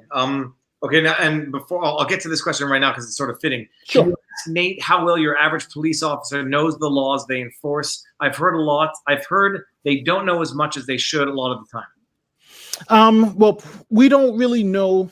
A lot of times we don't know the laws. Like they give us they do give you a penal law and they do give you the patrol guide. And generally what you try to do is certain things that are wrong. They like, I remember sitting in the academy and sitting in the law class and they give you a test and they say, but you really just don't know it. So a lot of times when we would arrest people, we would have to go to the penal code and read did he do this? Did he do this? Did he do this? And this is not to be demeaning to police officers, and there's no but. This is anybody who goes to read the penal code. If you want to have a good exercise in making your head melt, go read the penal code. If that's what the test is, then probably the short answer to Kronos' question is they don't know it as well as they should. Not enough. What they're doing. And so now you do pro bono work. I imagine you have paying work that supplements your ability to do the pro bono work. You're not giving all your time away for free. Well, no. Well, for most of my cases, I did have some paying work, but most of my cases were pro bono because the school I was since I was a professor at school, I had free time because I would just teach my classes and do my grading, and then after that I would just give my time for the pro bono work. So That's amazing. That's amazing. Okay, and so you've been doing now. When did you get sworn in? I got sworn in 16, so it's 19 now. So about 3 years ago. Okay, amazing. How many? Before we get into the substance of we'll get to Sandmann. We'll get to what was the other one? There's a bunch of other ones. Yeah. Have you gone to trial? Do you do trial work, or most of the stuff settled before? Yes, I went to trial on one case, but then it got pled out for dismissal, and that was a case where my client had actually had an attorney before me, and his attorney wanted him to plead guilty to like a misdemeanor assault or something like that. And then so when I got the case, I'm like, so he came to me as a friend and like, hey, listen, he doesn't want me to plead. He's just got something to push. So he said, what, can you help me? So I'm like, all right, what happened? My client, unfortunately was charged with assaulting someone who had just committed a rape. So and some whole malady of it, the person who had actually raped the woman, the state prosecutor didn't charge him with rape, but then charged my client, who intervened and stopped the guy. So it was like a whole mess. So at trial, I just proved the rape. I was like, well, did you do this? Did you do this? I had the rape victim ready to testify. Like it was just, I was going in. I was literally going to prove the rape. And so after we got to the questioning, the prosecutor was like, hey, listen, we're going to dismiss this case because we don't want to rely on a rapist. You're proving the rape not to prove the charges of rape because there were no charges of rape, but rather to prove the defense, which was I assaulted the rape. Justification. I was proving the justification of defense on the rape. He's justified because this man was raping. He's the rape victim and he's a rapist. And the fact that, we had like, he had made statements that he had, done this before. We had like 3 other people that said that he had done similar things to them. So it was, the prosecution, they know it was time to give it up. So. Okay. Amazing. All right. And now let's do it. All right. This is what brought us together in the ether of the internet. Yes. Okay, so Nicholas Sandmann, I think there are some nuances that I may not be fully appreciating, because Nicholas Sandmann has a case against the Washington Post. Mm-hmm. He's got a case against who are the other ones? Sorry, CNN and I forget the other one. NBC. Yes, NBC. Now, some people are saying that the lawyers in the Washington Post case are not the same as the lawyers in the CNN case. Well, I'm not sure. I'm not sure. I would suspect so, though, if they're suing out of Kentucky, though. It's like, why would you need to change firms? Okay, no, and I thought they were. So the question is then this now. So from a legal perspective, Washington Post makes a motion to dismiss, and the motion to dismiss is what they call the rule. Which one is it? The rule. Oh, you're talking about the rule. I forget the number of the rule, but it's a for failure to state a claim. Okay. That's what it is. I guess the question is this. The first question that I'm asking myself is, why is it only the Washington Post that made the motion to dismiss and not CNN and MSNBC as well? Well, I'm assuming that they may have been sued in separate courts. Like, even though this may be, instead of joining them all together, they may be suing each one of them in different cases. Because sometimes you can do it. You can just join them all as one defendant. I'm suing all 3, but I'm thinking the law firm probably said, well, we can maybe, by suing them each individually, we get 3 bites at the apple. We get the apple, the CNN, this, and just in case one fails, then we still get 2 more bites. And the fact, I guess concretely and among lawyers, like we would say that the facts are going to be relatively different between CNN, MSNBC, WaPo, just because of the nature of the article. The defamatory nature, yeah. And so now I don't know, and I didn't look into this, and maybe and help me out if you do. Did CNN or MSNBC subsequently make a motion to dismiss after having seen that WaPo succeeded on theirs, or were they procedurally time barred from doing it? Well, but I'm not sure when. That's interesting. I haven't looked at the CNN. I haven't looked at the other 2 cases, but I would suspect that they would be motion to dismiss on the table immediately. Though I actually looked that up, because at the beginning of the case, you're gonna it's standard practice that you put a motion to dismiss for failure to state a claim. It's like, if you don't do that, then you're committing malpractice. One thing is, like, in Quebec, and this is like the difference in systems, we all do. We all did it. We all do it as basically as if you can find the justification, you do it, if only to harass the other side. But motions to dismiss in Quebec are so rarely granted. It has to be frivolous. It has to be time barred by documentary evidence that you can do it, and you do it sort of like to fish for information, but not in the hopes of succeeding. But So this is why I was sort of flabbergasted when WaPo actually succeeded. But procedurally speaking, for someone who doesn't know the system in the States, you get sued. Do you have what you call, like, in French, we call it a calendrier d'échéance, but do you like you set up a timetable where you have to do certain things by certain dates? Yeah. Like for instance, like even initiating a lawsuit, the first thing you do is you file, you have the summons and complaint. So the person has to file it. Then they have to serve the other party. They have like 20 days to do that. Then after they serve the other party has like 30 days then to answer. So it all depends. But, we're talking about federal court, so I'm not as familiar. But then the other have 30 days to answer. Then that answer generally accompanies like a motion to dismiss for failure to state a claim, all these other motions. Then a date is set to hear the motions, and then maybe set dates for discovery and that type of stuff. So there's a very, very step-by-step process that goes. And now hold on. I see someone getting into trouble here who in fairness to Jolly Llama, if he doesn't know why Nate is wearing sunglasses, we can understand the comments. Innocently, just to make Jolly Llama feel a little better, when I was in CEGEP, and I still haven't gotten over the embarrassment from when I did this, we were in CEGEP, which is like right after high school, before university. And if the guy happens to be watching this, he'll remember the experience because it's traumatized me. He was wearing a hat in class, and we were in art class and doing like a three-way triangle where everyone draws the person drawing the other person. And this guy's wearing a baseball cap. And the teacher, who's an art professor, says, take off your cap. We're drawing each other's faces. We got to, take off your cap. And the kid doesn't want to take it off. And then the teacher says, why don't you want to take your hat off? And I said, being the comedian, I said, oh, because he's bald. Like, we're 16, 17 years old. And then he pulls off his cap like 5 minutes later, and he is suffering from, premature bald. And first of all, I never forgave myself, but I never forgot that feeling. So, all that to say is Jolly Llama. So Nate's wearing sunglasses because he's blind in the right eye. It's the my right eye, yeah. And don't kick yourself too much. It's just like, well, I learned the hard way that time way back when I was a kid. So I still cringe when I replay that joke in my mind. Oh my God, that's such a horrible joke. Yeah. Of course it's not true. And then the guy's like, you knew that I was.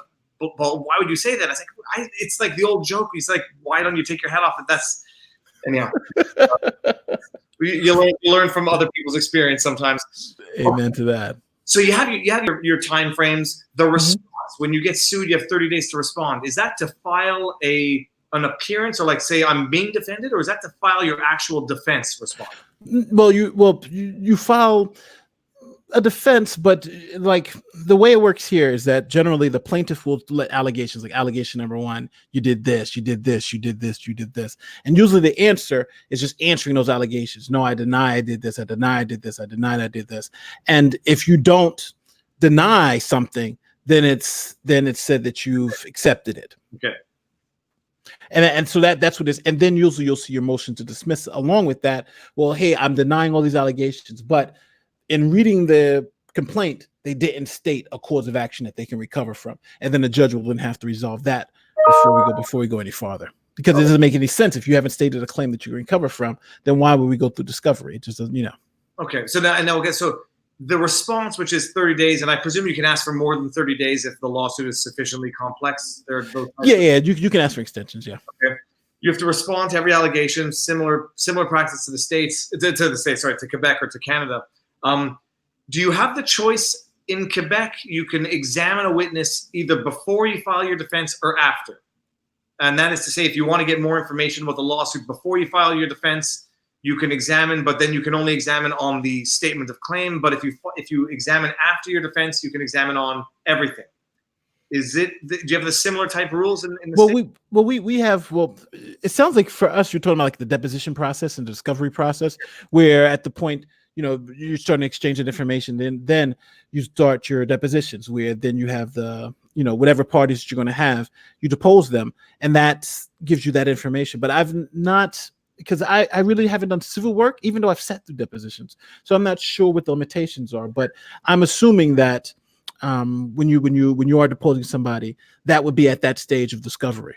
Okay. And either way, you would set your depositions. You would agree to that in the timetable or in the schedule type. Yeah. But that's after that's after the file, the answer, and after the judge set for discovery. Then depositions will be taken. And the judge usually says by this particular date, and then we'll set it up, one-on-one.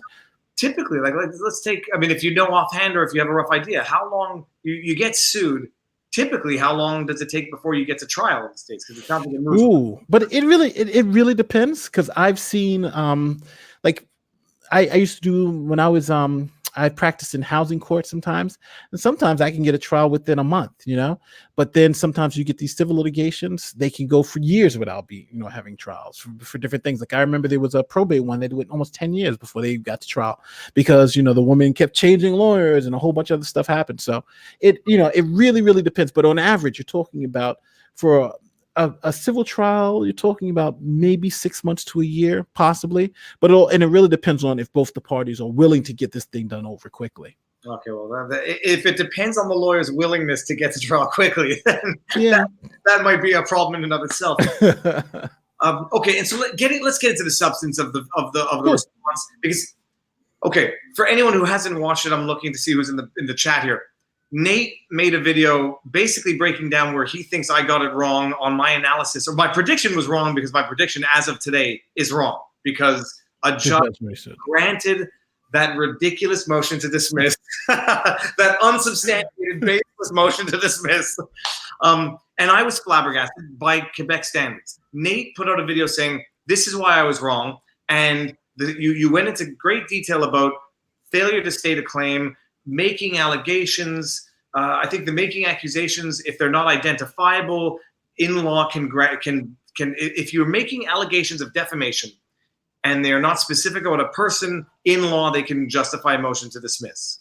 And you cited Kentucky Fried KFC v. Sanders, which is a crazy case. Just imagine Kentucky Fried Chicken v. Sanders. Colonel Sanders. I don't know. Do you guys have Kentucky Fried Chicken up there? Yeah, well, and Colonel Sanders. In Quebec, it's PFK because it's Poulet Frit Kentucky. So that is the chicken fried in Kentucky. Oh man. So explain that case. All right, so what I think the disagree. At first, I thought, because when I watched the first video, you were saying that there needed to be evidence because you had read the rule of the case, and you had said there needed to be evidence to show that Nicholas Sandmann's friends or acquaintances could recognize him from the defamatory material, and that was and from that rule, you had said, well, and which you were 100% correct. If the judge is making an assumption on that rule that that he's dismissing it because of failure to state a claim, then he doesn't need, then if he's dismissing it because if the standard in which you were talking about, the sense of that the friends and family would that the friends and family had to recognize him, and the judge dismissed it saying the friends and family couldn't recognize him, then I think you're 100% right. It is that would have been a question of fact. But okay, in the case, when you read the case, and American judges do this all the time, they'll give you the one rule and then say but, and then give you the rule that they're actually going to use the analysis on. So that's what happened in this particular case. The judge gave the general rule and then has a bit, like in the next sentence it says but, and then when you look at the but, then he goes to what the Kentucky Supreme Court says, because this lawsuit, the Nicholas Sandmann lawsuit, was sued in federal court, but under Kentucky law. So this was a Kentucky defamation suit. And in Kentucky, the ultimate arbiter of what Kentucky law is the Kentucky Supreme Court. So the rule that you were making the analysis on, the ones that where friends and family have to recognize them for it to be defamatory, the Kentucky Supreme Court narrowed that rule to a different rule. And that different rule was, if an individual wasn't particularly named, or there was no identifiable information in the actual defamatory material that you can say was this particular person, and that limitation on the rule was from the Kentucky Supreme Court. Okay, so now, by the way, I just moved a little bit closer because I noticed lag, and I want to try to maybe get closer to my modem. But if it gets really bad, I'll go into the other room. So there's two questions here. Kentucky Supreme Court, for anyone who might be inclined to think that is the Supreme Court. The Kentucky Supreme Court is level-wise below the Ninth Circuit? Well, and that's the thing. All right, this is just how U.S. law is set up. The Ninth Circuit is a federal court, right? So for the federal court system, the Ninth Circuit is right below the Supreme Court. So you got the Supreme Court, the Ninth Circuit, and then you have the trial court, the district court. That's where the trials happen. federal trial court. Yeah, federal trial courts. Okay. And then in the state courts, you have the Kentucky Supreme Court, then you have their appellate court, whatever their appellate court's name is, then their trial courts. So now when it comes, so now this is the important piece, is what law are we making the analysis on? If we're making an analysis of federal law, then you have to look to the Supreme Court and the federal courts to see what they say.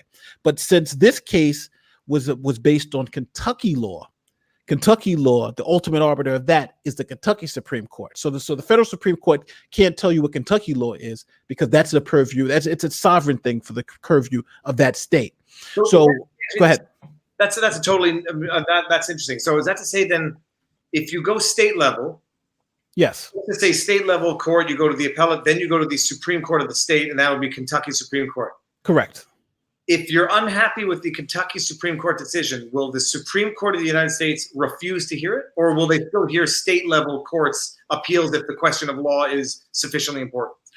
Well, the Supreme Court is constitutionally forbidden to hear any other cases other than cases that have to deal with either federal questions, federal issues, or federal issues of federal constitution or treaties like that. So if the question is based on if you have a state law question where the Kentucky Supreme Court says this is what our state law says, if that interpretation doesn't violate the U.S. Constitution, then there's nothing. The Supreme Court has no jurisdiction to review those state law that state law decision. But now, if that state court, let's say for instance, that state court, because it happens all the time, the state Supreme Court will make a decision. For instance, like they'll say, well, like Virginia did in Vlawg v. Virginia, where the Virginia Supreme Court, the Virginia State Supreme Court said racial segregation of marriages is legal. The state could actually segregate based on for marriages, so black people couldn't marry white people. But the federal Supreme Court said, well, that ruling by the Virginia Supreme Court was a violation of the Constitution. Okay. Even though they interpreted state law, it was a violation of the Constitution. Yeah, so that's the difference. The idea then, if the error of the state court is one which exceeds its jurisdiction, then the Supreme Court can intervene. But if it is lawfully within its jurisdiction, like I don't know, like a contracts issue, then yes, Supreme Court will never hear it, regardless of how potentially egregious and unjust the decision was, unless it violates the federal Supreme Court or some federal. The federal government has to kind of encompass jurisdiction in some way, and the only way they can do that is by saying it violates the federal law. And even more, and if plaintiffs want the federal courts to hear it, they have to present a federal question, like, hey, there's this is a constitutional issue that we want the Supreme Court to rule on. That's the only way they can overrule the state Supreme Courts. Okay, and we're going to get to Al Dente's question, actually, because can they refile with adjustments? But you know what? Let's just get there. I mean, well, that's what actually happened in the second case, not in the Nicholas Sandmann case, but what's the other case? The PragerU case. Yeah, PragerU. Okay, sorry, but so this is actually kind of interesting to me. So they filed for Kentucky law. They filed in the state court. When people are, let's say the comment section says straight to the Supreme Court in Nicholas Sandmann, they're not getting to the Supreme Court. Now there's a weird little version here of something. Now I know this is going to make everybody insane, but this is just American law. What can I say? All right, so let's say we have two people from different states. Nicholas Sandmann's from Kentucky, and the Washington Post is from another state. Well, that means you have what they call diversity of jurisdiction. That means so which state is going to have to hold the allegations or the case? So since it's going to be Kentucky, what happens is federal law allows you to remove the case from a state court, because they'll say the state courts, you get home field advantage. It doesn't want you to have home field advantage. So you can remove the case, which is about state law, from state court if you have this diversity of jurisdiction, two citizens from different states, into federal court. But the claim has to be for more than $75,000 or more. If it's for $75,000 or more, you can remove it to federal court, and the federal court will take the case, but the federal court will have to use state law. So in this particular case, it was a federal court. Since you had diversity of jurisdiction, they said, okay, we'll hear the claim, even though it's just on state law, state defamation law, the state defamation law. And since it's on state defamation law, what we'll do is we now have to treat the state Supreme Court of Kentucky as if it was the Supreme Court, because they are the final arbiter of Kentucky law. And this is the interjurisdictional or interstate parties, which we saw in the Justice Smollett, which is why the attorneys were asking for a change of jurisdiction from the state court of Illinois to federal courts, right? Yes. It's called diversity jurisdiction. Okay. Jurisdiction between two litigants who are in different states or in different jurisdictions. Now, so in the Sandmann versus WaPo, do we know if they had made that claim to be heard by a federal court applying state law, or was they were in state court? No, this was a diversity case, diversity of jurisdiction. That's why it was appealed to the Ninth Circuit. So they were in federal court. The lower federal court said, well, here is all of Kentucky state law, which says X, Y, and Z, which is why we then get to dismiss it. But which exactly get to appeal to the Ninth Circuit. Exactly. And the Ninth Circuit's going to take it and say, what has the Kentucky Supreme Court said about Kentucky law? And they're going to say the same thing that this lower court judge says, because that's why the lower court judge specifically only use Kentucky cases from the Kentucky Supreme Court to let the other judges know that this is what Kentucky law says about this. Okay, now, and of the cases that you mentioned in your response video, I only got into one, which was the Kentucky KFC versus Sanders.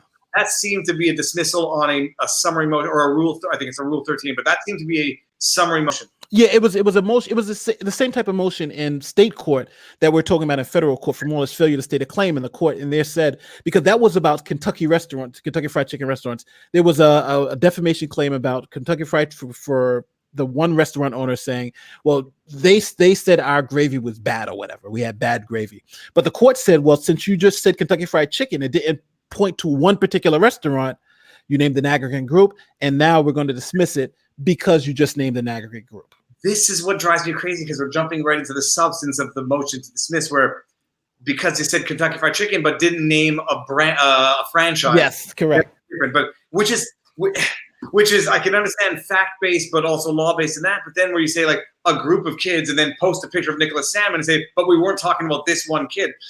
So we'll get there. Now, in the other decisions, because you cited more than one. Well, I cited the ones that the court cited three. The Kentucky Fried Chicken one, because they were trying to show even if you could narrow it to say we're talking about Kentucky Fried Chicken restaurants, because they didn't name which one, the Kentucky Supreme Court said this case dismissed. The second one was about teachers. It was about there was an allegation that teachers were sleeping with students. So the teachers sued, but since they said you didn't name which teacher actually sleeping with students, it's not defamatory.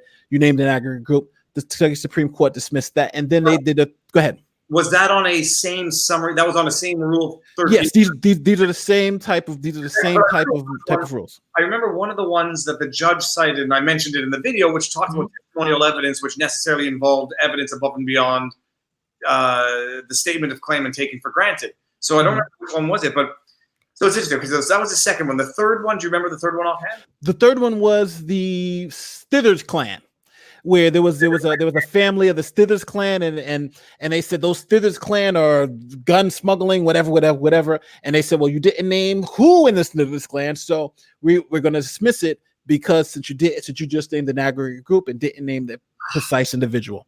So this judge looking at those statements, he said, well, here's the cat wearing teens, here's this. These are the same type of statements that the Kentucky Supreme Court has said is not actionable. So I can't make this actionable because the Kentucky Supreme Court said it's not actionable, not me as a judge. And this is why, like, I think the crowdsourcing of knowledge is amazing, but this is where people say, like, okay, let's take that for granted. If you said the Stivers clan, but you had a picture of Martin Stivers III on the article, would Martin Stivers III then be able to sue? And I say, oh, well, they only mentioned the Stivers clan. I say, yeah, but you posted my face on it.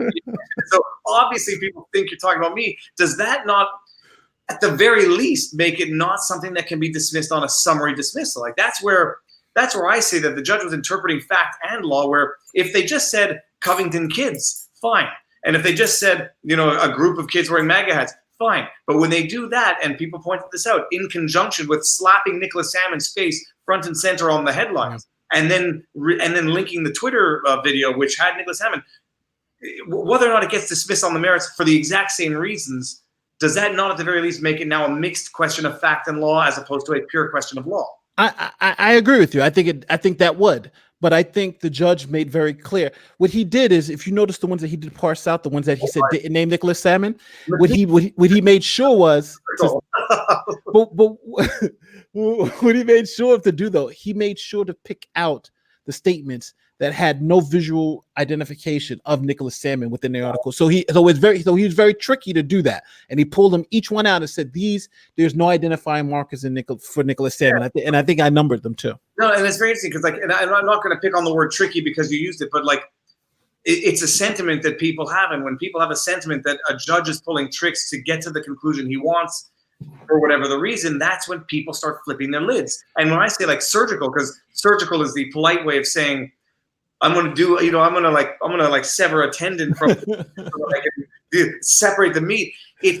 When you do that on a summary motion to dismiss, that's when I think people start getting egreged is not the word, outraged or shocked. And that was my thing. It's it was such a meticulous dissection that it rendered everything abstract from what actually everyone saw. And so people reading this judgment are saying, it's nice that a judge can make this legal reality, as I call it in other videos, but it's not what we all saw. Whether or not they named him, his face was everywhere. Yeah, okay, that's no. I agree. I honestly disagree with the decision, but I do understand the reasoning why the judge, because he really meticulously made, and you have to admit, him quoting the Kentucky Supreme Court and these three particular cases, I think, are really on point, where at the end of the day, you can say, well, this case is more or less identical to these. And if the Kentucky Supreme Court said these cases are unactionable, then there's a real chance that I don't think Nicholas Sandmann's case is actionable the way the judge laid it out. Yeah, and it's a very interesting thing because it becomes that this is where I argue that it becomes a mixed question of facts and law that has to be submitted to a jury. Where you say in the Kentucky Fried Chicken case, I totally understand, because they said, yeah, Kentucky Fried Chicken is shit. It doesn't mean that any one franchise gets to sue. Or let's just say it's the rat-filled whatever. It doesn't mean one franchise gets to sue, because if they weren't mentioned, then they're only bringing attention to themselves. But where was I going with this? Oh, and the analogy would be if you said Catholic kids where a Catholic kid's school wearing MAGA hats would be different than saying the Covington Catholic kids. And then the question is, okay, if you identify the Covington Catholic kids, is that not sufficiently specific? And then go even one step further. If you say the Covington Catholic kids, but you don't name a student, but then you post you link it to a picture, you link it to a video, does that become sufficiently specific? At the very least, for a legitimate question in law to be submitted to a jury, where I think most people would agree yes, and I think at least based on I agree. It's not a left and right thing. It's just I think most people. I don't know what my YouTube doesn't give analytics based on. Agree, right? Thumbs up to agree, thumbs down to not agree. But the majority of people are outraged, and I think and people are saying, and I'm trying to who said it here? Jeff Graw said that as far as I can read in the judgment, the judge never addressed the articles where Nick Sandmann's face was plastered on as the poster child. He did. Okay, and the judge meticulously, and again, you're right, it's tricky, but meticulously went through those and said, for the ones where Nicholas Sandmann's face was put on, they were matters of opinion. And then he went through a huge little issue about, what does it mean to be a troublesome so then you go into the reps, and then what does it mean to be, looking angry, or what is that? It's all subjective opinion, and if they're opinion, then they're not actionable. So that, I think, is where the game was really played with the whole opinion piece, because it's if I say you're a piece of blank, that's an opinion, but eventually it's going to be defamatory. You know what I mean?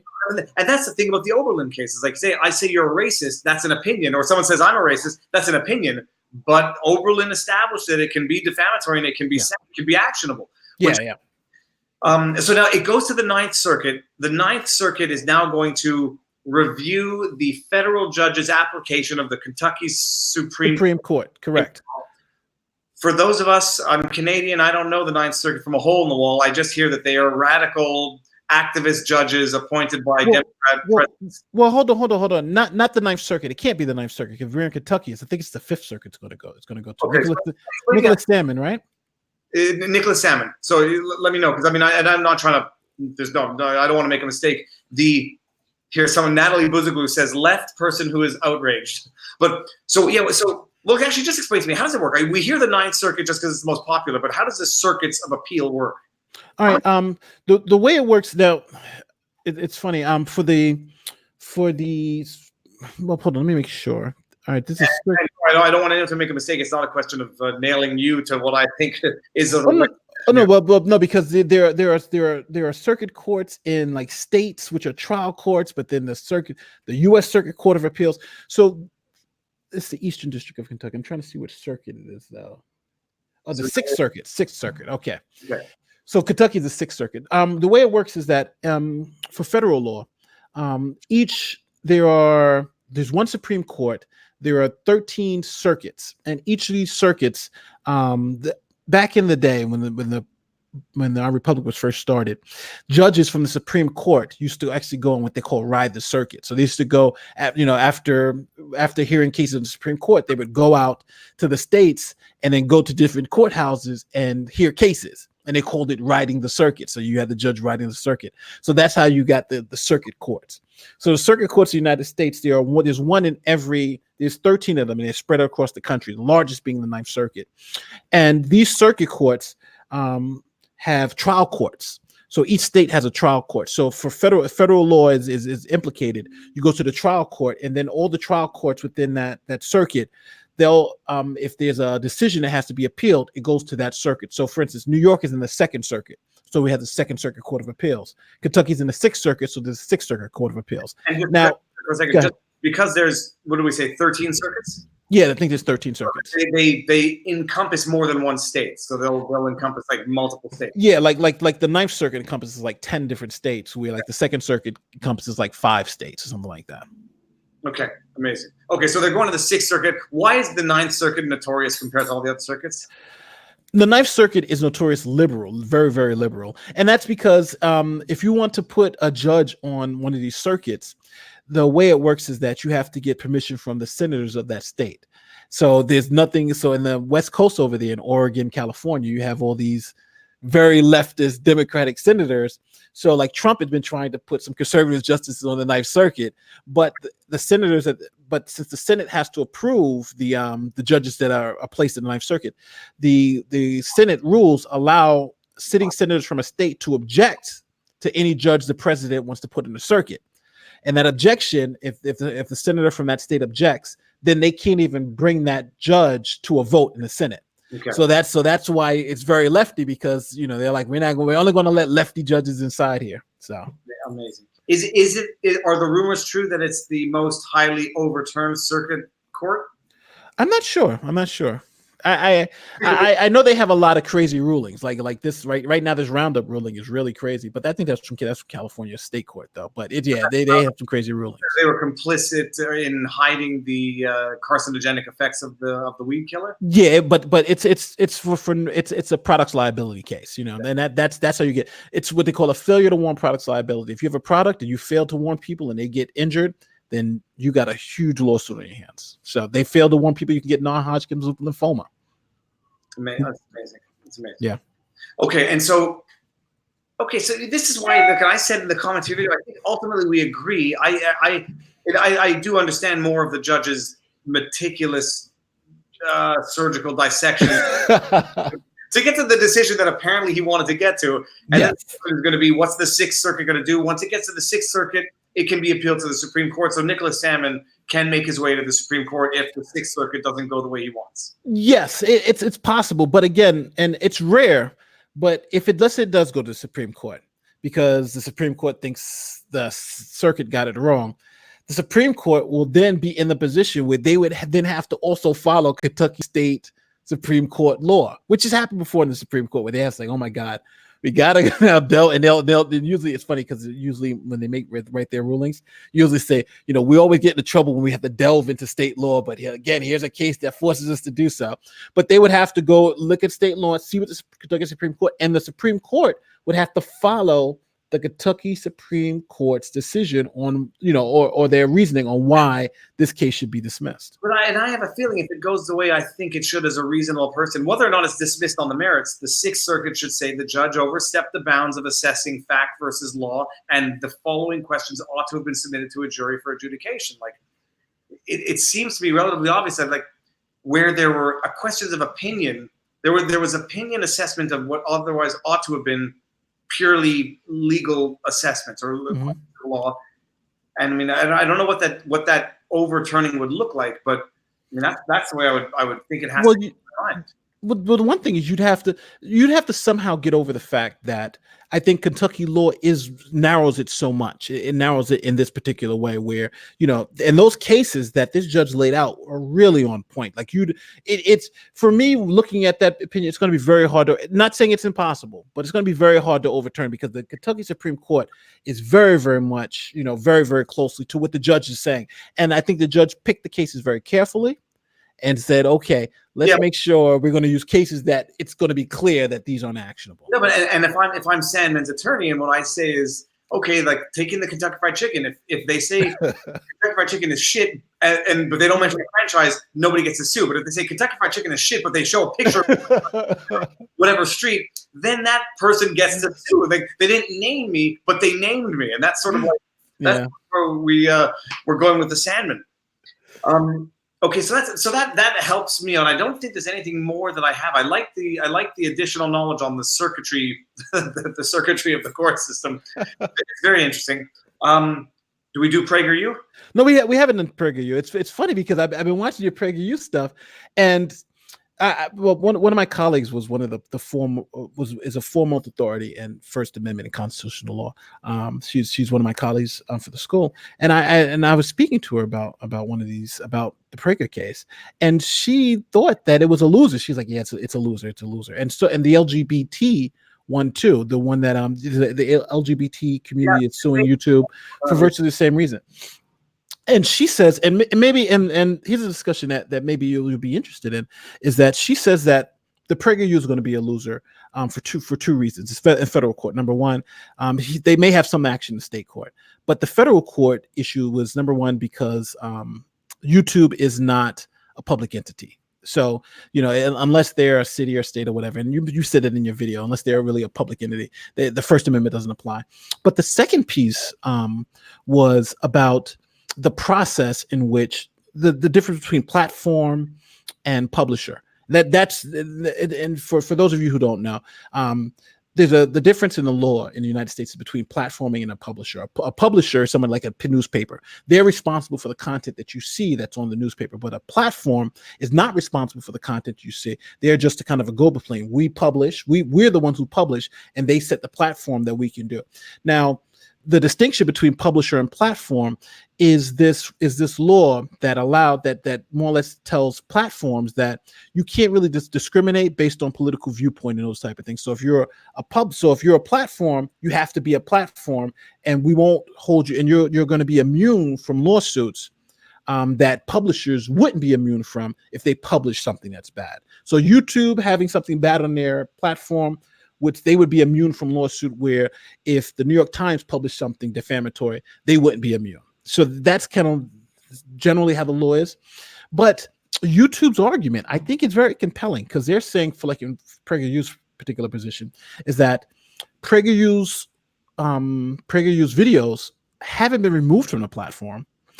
They are still on the platform, even though they're in this restricted mode. Now, it may limit who sees it, if you don't have these things, but that is not YouTube's problem. YouTube's job is not to promote your material. It is just to have a platform where people can see it. So as long as people can still see the videos, that's one piece. I know that. Go ahead. We can start with that. Go ahead. There was the now it's funny, in doing these vlogs, I've learned more than I even realized I've learned about American constitutional law, but there was making free speech more difficult is a violation of free speech. Now, I know we sort of jumped past it's not free speech because it's not a government entity.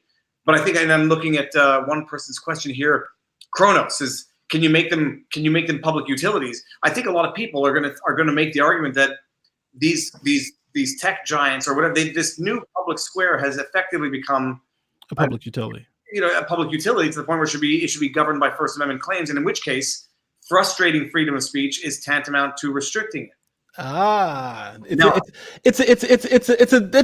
That's a beautiful argument, but I'm going to tell you this. First thing, let's get back to before we get into that, let's get back to the public function piece.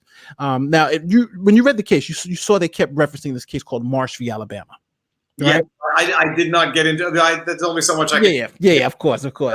But because I've actually taught state action in constitutional law. I just finished teaching it. And it was interesting because in that case, that's the case that everybody's talking about, that they want to apply to YouTube. Now, March v. Alabama, there was a woman, she was a Jehovah's Witness, and for some reason, Jehovah's Witnesses, they love suing for First Amendment. Like a lot of our First Amendment laws and what the First Amendment is because not Jewish, but Jehovah's Witnesses sue to get their rights. So it's a lot of cases where you'll see Jehovah's Witness sues the government.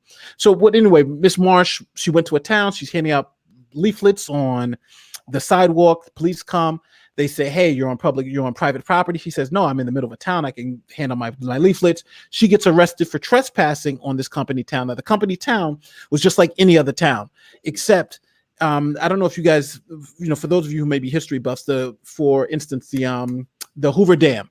When they were building the Hoover Dam, there was no towns around there. So the company actually created a town so the workers could, and that town became a company town. Everything was owned by the company, but they allowed their workers to live there to build the Hoover Dam. They had a police force. That was the town for Hoover Dam. And they had the same town in Alabama. So what the Supreme Court said is that this town, just to make a long story short, the Supreme Court said is that this town is serving a public function. These are just like public utilities, having the roads, having a police force. It's the duck test. And literally in the case, they put the duck test. If it looks like a duck and cracks like a duck, it's a duck for First Amendment purposes. So in that case, you could not stop, you couldn't stop free speech because you were effectively a town, even though it was owned by a company. Now with YouTube, it's different because you just have to make the argument that they are like a public utility. Like say, for instance, if I cut off your water, or if the water company says I'm not giving water to Black people and they're the only public utility there, then obviously there's a problem. So that's why public utilities have that ability, because it has this life goal type situation. But YouTube makes the argument that there's Twitch, there's all these other functions. There's no necessary. This is not like electricity and water. This is YouTube. You know what I mean? Yeah, and then not playing devil's advocate, just playing the advocate. I'd argue that would be like the utility company saying, well, we only control 85% of the water. You can collect the other 15%. YouTube is 85% of the market. I don't care if I can go to Twitch and Gab and whatever BitChute and what's the other one? Minds. Like you got 85% of the market. You have a monopoly basically. And right now you're saying we're going to suppress. And I don't care. It's not a question of not promoting, but it is a question of actively suppressing by putting videos in restricted mode and demonetizing them. Anyone with on YouTube knows when you demonetize a video, it's active suppression as opposed to absence of or absence of letting the fair market play out based on quality content as opposed to sticking spokes in the wheel or whatever sticks through the wheels. But so I mean that is interesting. I mean, first of all, the history of the private town the public town is phenomenally cool. You could go just March v. Alabama. It's the case, and whenever you talk about these Supreme Court cases, the one thing that, and I was going to send you the outline for what I said my constitutional law class, but there's a whole section here on what they call state actions called the Edmondson-Lugar test, and this is the test courts use, like say if there's a public actor and they want to determine if this public actor is if this private actor can be held accountable for the Constitution, for constitutional protections. So it's called the Edmondson-Lugar test, and it's a test that's used in all federal courts. That's one of the first things they ask. If you got a First Amendment claim, can you survive the Edmondson-Lugar test? That's amazing. So, and it's an interesting thing. So you say if they're not if they're not a public utility, no First Amendment claim, then it's going to be a question of whether or not then it would basically pass down to the Unruh state claim, which if it's a private company, is it a form of discrimination that's not permissible under the state law? So it's not a government entity. We'll argue about that. So they get to discriminate in the sense that they don't have to provide everything to everybody because it's a private corporation, but there are state laws saying you can't discriminate about who you give services to under state law. But under state law, because I looked it up, under state law, they do it by protected classes. So for instance, race is a protected class, gender is a protected class, sexual orientation protected class, but political ideology is not a protected class. Yeah. So this is the question. Now, I would love to have an on the record discussion with the lawyers for PragerU where I could ask questions, but I suspect law is sort of like chess where all the pieces in theory are on the table and you should be able to anticipate what your adversary is doing, but you don't want to let your good arguments out. That's true. Yeah. a lot of people are saying, okay, UNRU does not list politics or political ideology as a protected class. So what is the argument going to be? Is it going to be analogous to religion, or is it going to be a spirit of the law? UNRU is like, there's no discrimination, period. I don't care if I didn't list transgenderism under the UNRU Act. It's not because it's not listed that you can then discriminate against it because it's not listed. So it's the spirit of the act. Is that going to be the argument? Well, I think either you can do one or two things. You have to fit it into one of the categories that are recognized by law, or you can argue that there's a category there that's not recognized, but there has to be some mechanism within the law to allow you to add other things to the category. For instance, in the United States, the federal Constitution, I think it's the 10th Amendment. Now I'm not sure if it's the 9th or 10th, but one of the amendments says the rights listed here, the rights that are not listed here in the Constitution are not, the rights listed in the Constitution aren't an exhaustive list. That's more or less what the amendment says. Yeah. So, and there's other rights that could be found. The same thing for this law. Like, even though we have these particular classes, these may not be an exhaustive list, and you could add one if you could make the argument. So I'm thinking that's what they're looking to do. But otherwise, you have to fit it in one of those. If they can't be fit into one of those categories, then their case is going to get dismissed. No, it's an interesting thing. In my mind, it would have to be a spirit of the law type thing. The UNRU Act wants to prohibit discrimination, and it's not because we didn't list the class then that may not have even been recognized then that it's not going to be recognized in the future. And I don't know how often the UNRU Act gets amended. Like, did they add? Maybe you do or do not know this. The listed classes, are any of them? Is it the original drafting, or has it been amended from time to time to add additional classes? I'm not even sure, but because I know here, like political affiliation is not a class. Like but there is, like for instance, Supreme Court. But there's federal laws they get that name classes too. But the Supreme Court has a test to determine if you're a protected class. It's called the Caroline Products Test.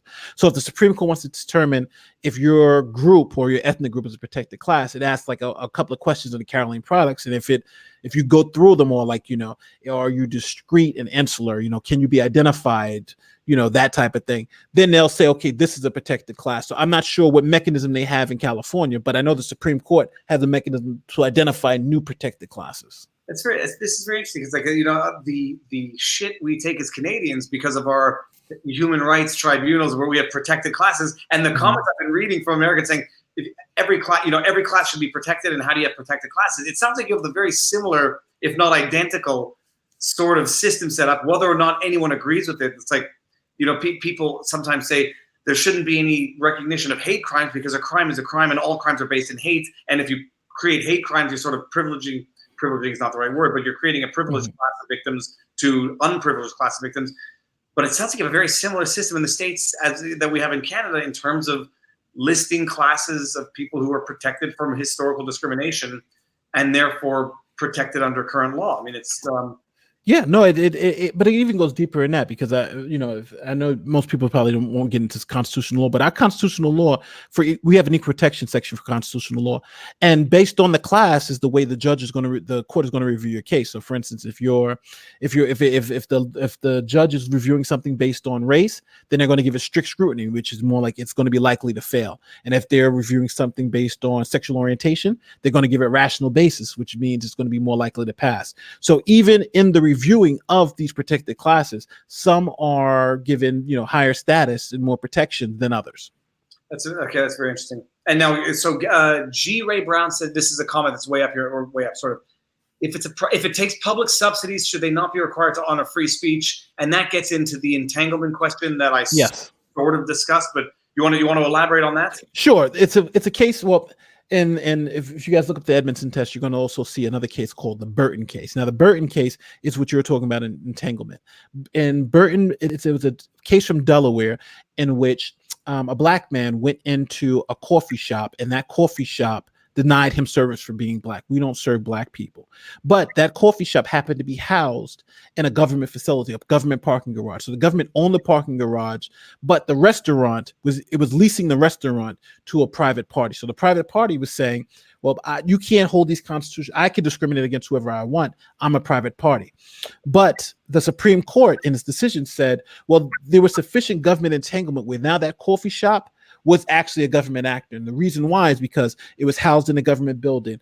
The parking lot that it used to get customers was that, and it had this lease with the government, and the government had to, like for instance, clean the streets for snow days and provide them electricity and provide them security. So that type of entanglement where you're leasing property from the government made this thing a government entity, made this person a government actor, and the protections of the Constitution hit this guy. And this is where, like, it's easy to play sort of Monday morning quarterback or backseat driver, but like talking about YouTube, talking about internet companies, tech companies, they get government subsidies.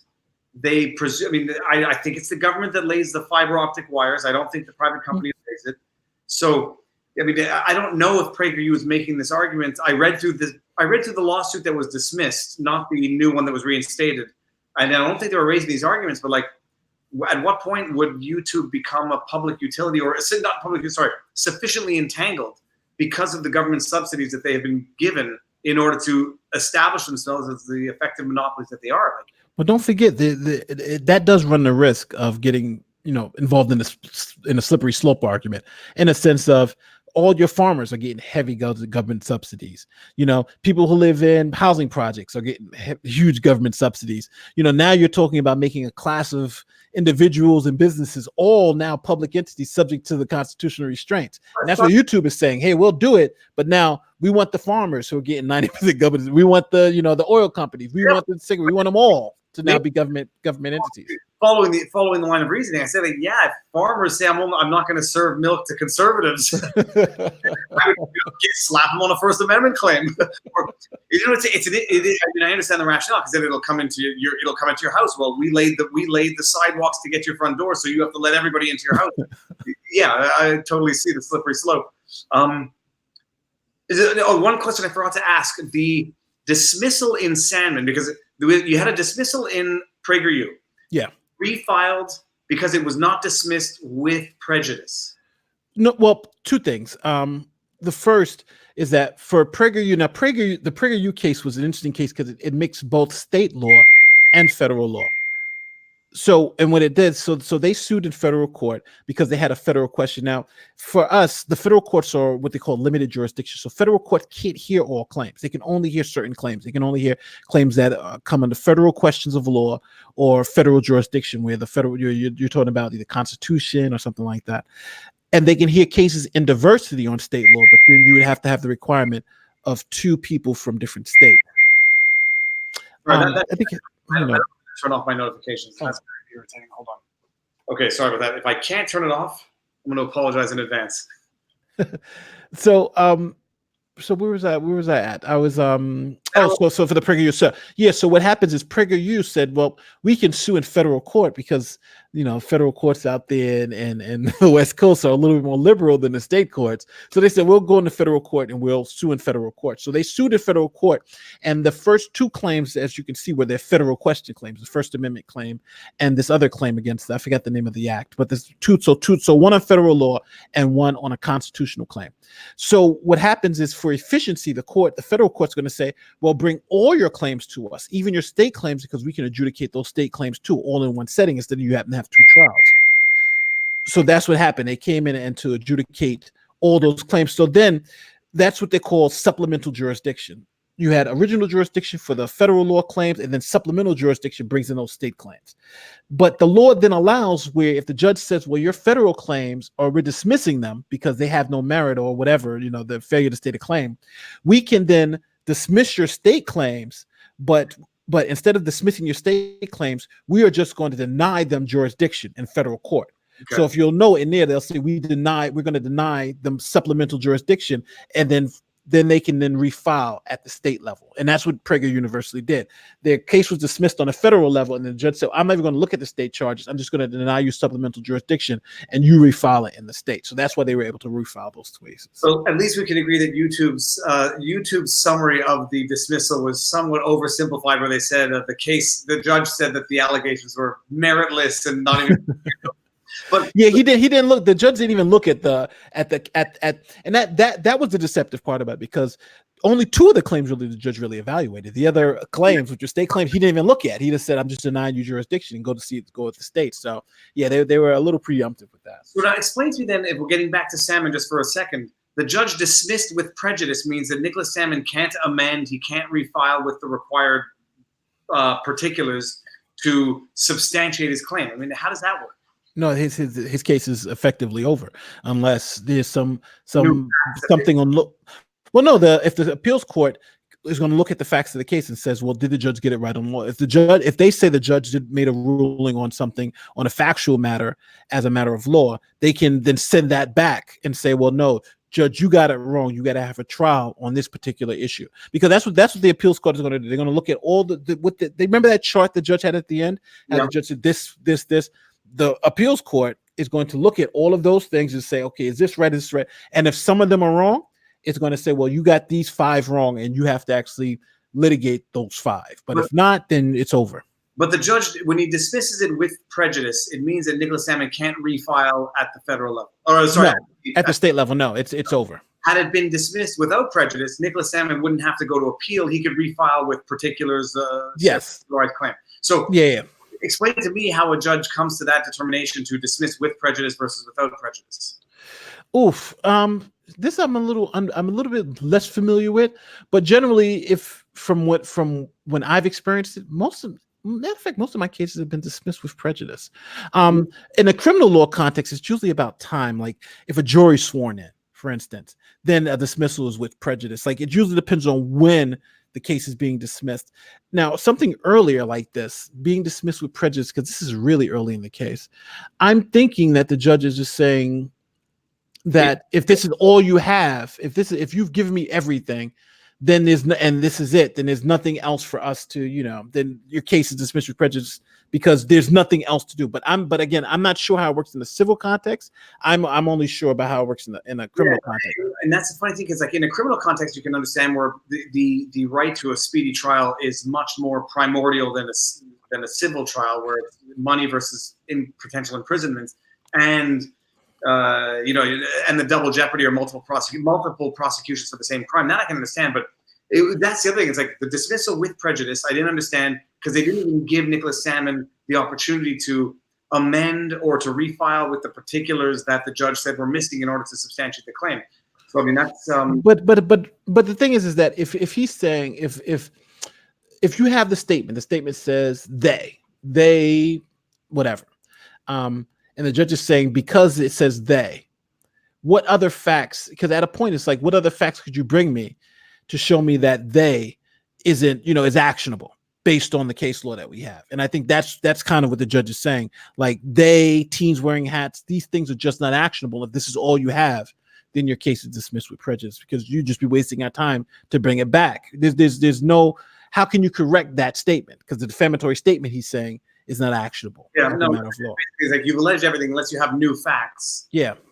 And in which case, I now as far as it goes, even if something, and maybe you don't know this offhand, if something is dismissed with prejudice, but a discovery of a new material fact occurs after the fact, let's just stay. It's over. Well, all right, Nate. You know what? The thing is this: what's great about this, we did not cover everything, but I don't want to, because I want to do this again and have new material to talk about. Oh, cool. All right. Yeah, I'm always up for it. I'm trying to get into the whole YouTube thing, but it's a lot harder than it looks. Like you guys make it look easy. You make it look easy. Yeah, easy. Even if it looks easy, that's it looking easy after 5 or 6 years, and it's still a soul-crushing, arduous thing to do day in and day out, and to actually make it work. I mean, if I knew now if I knew 5 years ago what I knew now, it would be a different thing. Or if I were focusing on what I knew now 5 years ago, it would be totally different. But it's like it's a steep learning curve, but it's a bizarre industry, this YouTube thing. But I know, Nate, let's do this. I mean, let's do this every 2 weeks and just go over things and follow up, because we need to follow up on this. We need to follow up on PragerU when the decision comes from the appeal. There's a ton of stuff. Oh, cool. Yeah, no, I'm all for it. It's funny because I'm about to I was doing a PragerU video too, and I'm doing the Lori Loughlin thing too, because I was looking at her case, because the conspiracy charges, the thing about the United States, and this is for everybody out there. Number one, if you ever get arrested, don't say nothing. You have the right to remain silent. Use that right. You don't know how many times I was I had a suspect arrested when I was a cop, and the first thing they want to do is tell me why it's not them. Now I got videotape, I got everything, and they want to talk. And the first thing I say is, tell me your story, bare your soul, and I'll read them the rights. You got the right to remain silent. You got the right. They'll give up all those rights, tell me a story, and that story will be used to convict them. I see it happen all the time. So do not talk. If you're in the United States, don't talk to the police. There was a video on YouTube, and I think it was an hour-long set. It was an hour-long speech, and it said, "Do not talk to police." And I think it got a lot of hate because, everybody says the police are there to help you and collaborate and cooperate, and it'll help you. But people don't necessarily appreciate the reality of law, which is the police have a job, and it's not to exonerate. No, the police can lie to you in the United States. I'm not sure how it is up there, but we can. I've lied to people before, and it's very easy to get somebody to confess to crimes. It is. You would not believe how easy it is, and it's funny because sometimes people will just say things because they just want to get out of trouble, and that's where you have to kind of walk the fine line. Are you saying something just to get out of trouble, or are you saying something that's true? And that's it's the number one thing that we have to deal with law enforcement. But definitely, listen, I definitely want to get back into this for and I'm on it. This will be a regular thing because I love it and it's phenomenal. And besides, I might be hitting you up for more info now because I have now a few lawyers that I sort of made connections with through the YouTube, and it's fantastic. Cool. They clarify things, but we have this similar love and this similar interest, so it works well. And man, you explain well. You're a good teacher. I love it. Hey, I've been doing this. I've been doing this for a while, and right now for my channel, what I'm trying to do now for my channel, I didn't know how hard it was going to be. You guys should have told me how hard it was going to be. But since I've more or less either taught or have sat in all of the first year law school classes in the United States, all the first year of law school is the same no matter what school you go to. You learn the same stuff, but I have all that material and I've taught that material to students too. So I was trying to teach. So I'm thinking about I'm trying to figure out how to put it in a video format, because that's what in the United States, I've always said it. If you gave me 6 months with someone who didn't go to law school, I can still teach you how to pass the bar exam in 6 months. And that's what the bar prep companies do here in the United States. They teach law students the law in 3 months. And I said I could do it in 6 months and take it because it's simple. And the only thing they do is they use videos. They put all that stuff on videos. So I'm hoping to do that, but we'll see, because it just takes so much time and getting the law right. It's so phenomenally hard. Yeah, well, the YouTube thing, we're lucky. First of all, I just posted your link there. Your channel is I just posted the link, so I hope everyone can see that. Dajul asked what your channel was, and I'm an idiot. I probably should have posted it. It's still, we got 194 people, so they could still get it.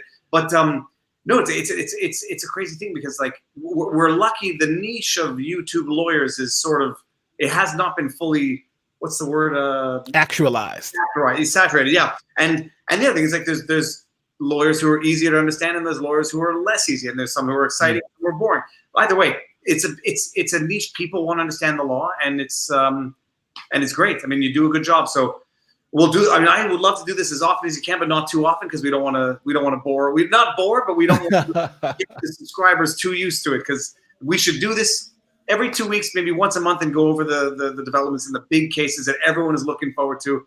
There, unless I'm mistaken, and I don't even know if I want to mention the name because we've been doing well here, but the AJ deposition file there, the defamation lawsuit against the other guy.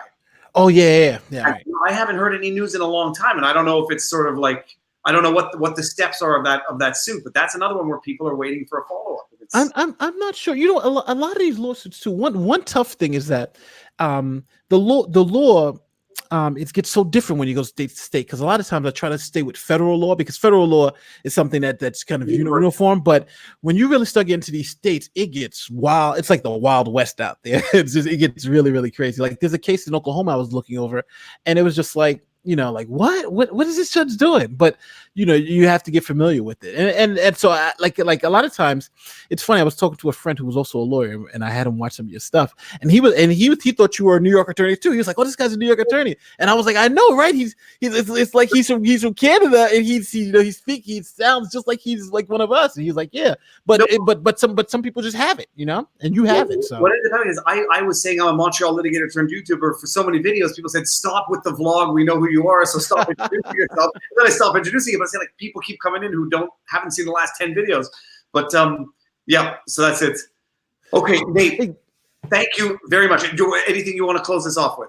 No. This was a great time. Thanks for having me on too. I really appreciate it. You know, I'm trying to get my subscriber count because YouTube you got to get 1,000 subscribers. So I'm trying to scroll up there. Hopefully I can get that with the next couple of months and then see what can happen from there. We do this every 2 weeks, every 3 weeks, once a month, and there'll be some flow over because it's like there's the expression, the rising tide raises all ships, but that's true. It's a market where the more knowledge, the better for everybody. It's not a question of trying to keep things to yourself. This is where having more minds is better for everybody. Amen to that. And hey, listen, I'm down for it. So please just let me know when, and I'll be there. Done. All right. So I'm going to end the broadcast. We are still going to be able to talk for a few seconds afterwards. And everybody, thank you for tuning in. See you soon. Ending broadcast now. Confirming ending broadcast now. Now. And now.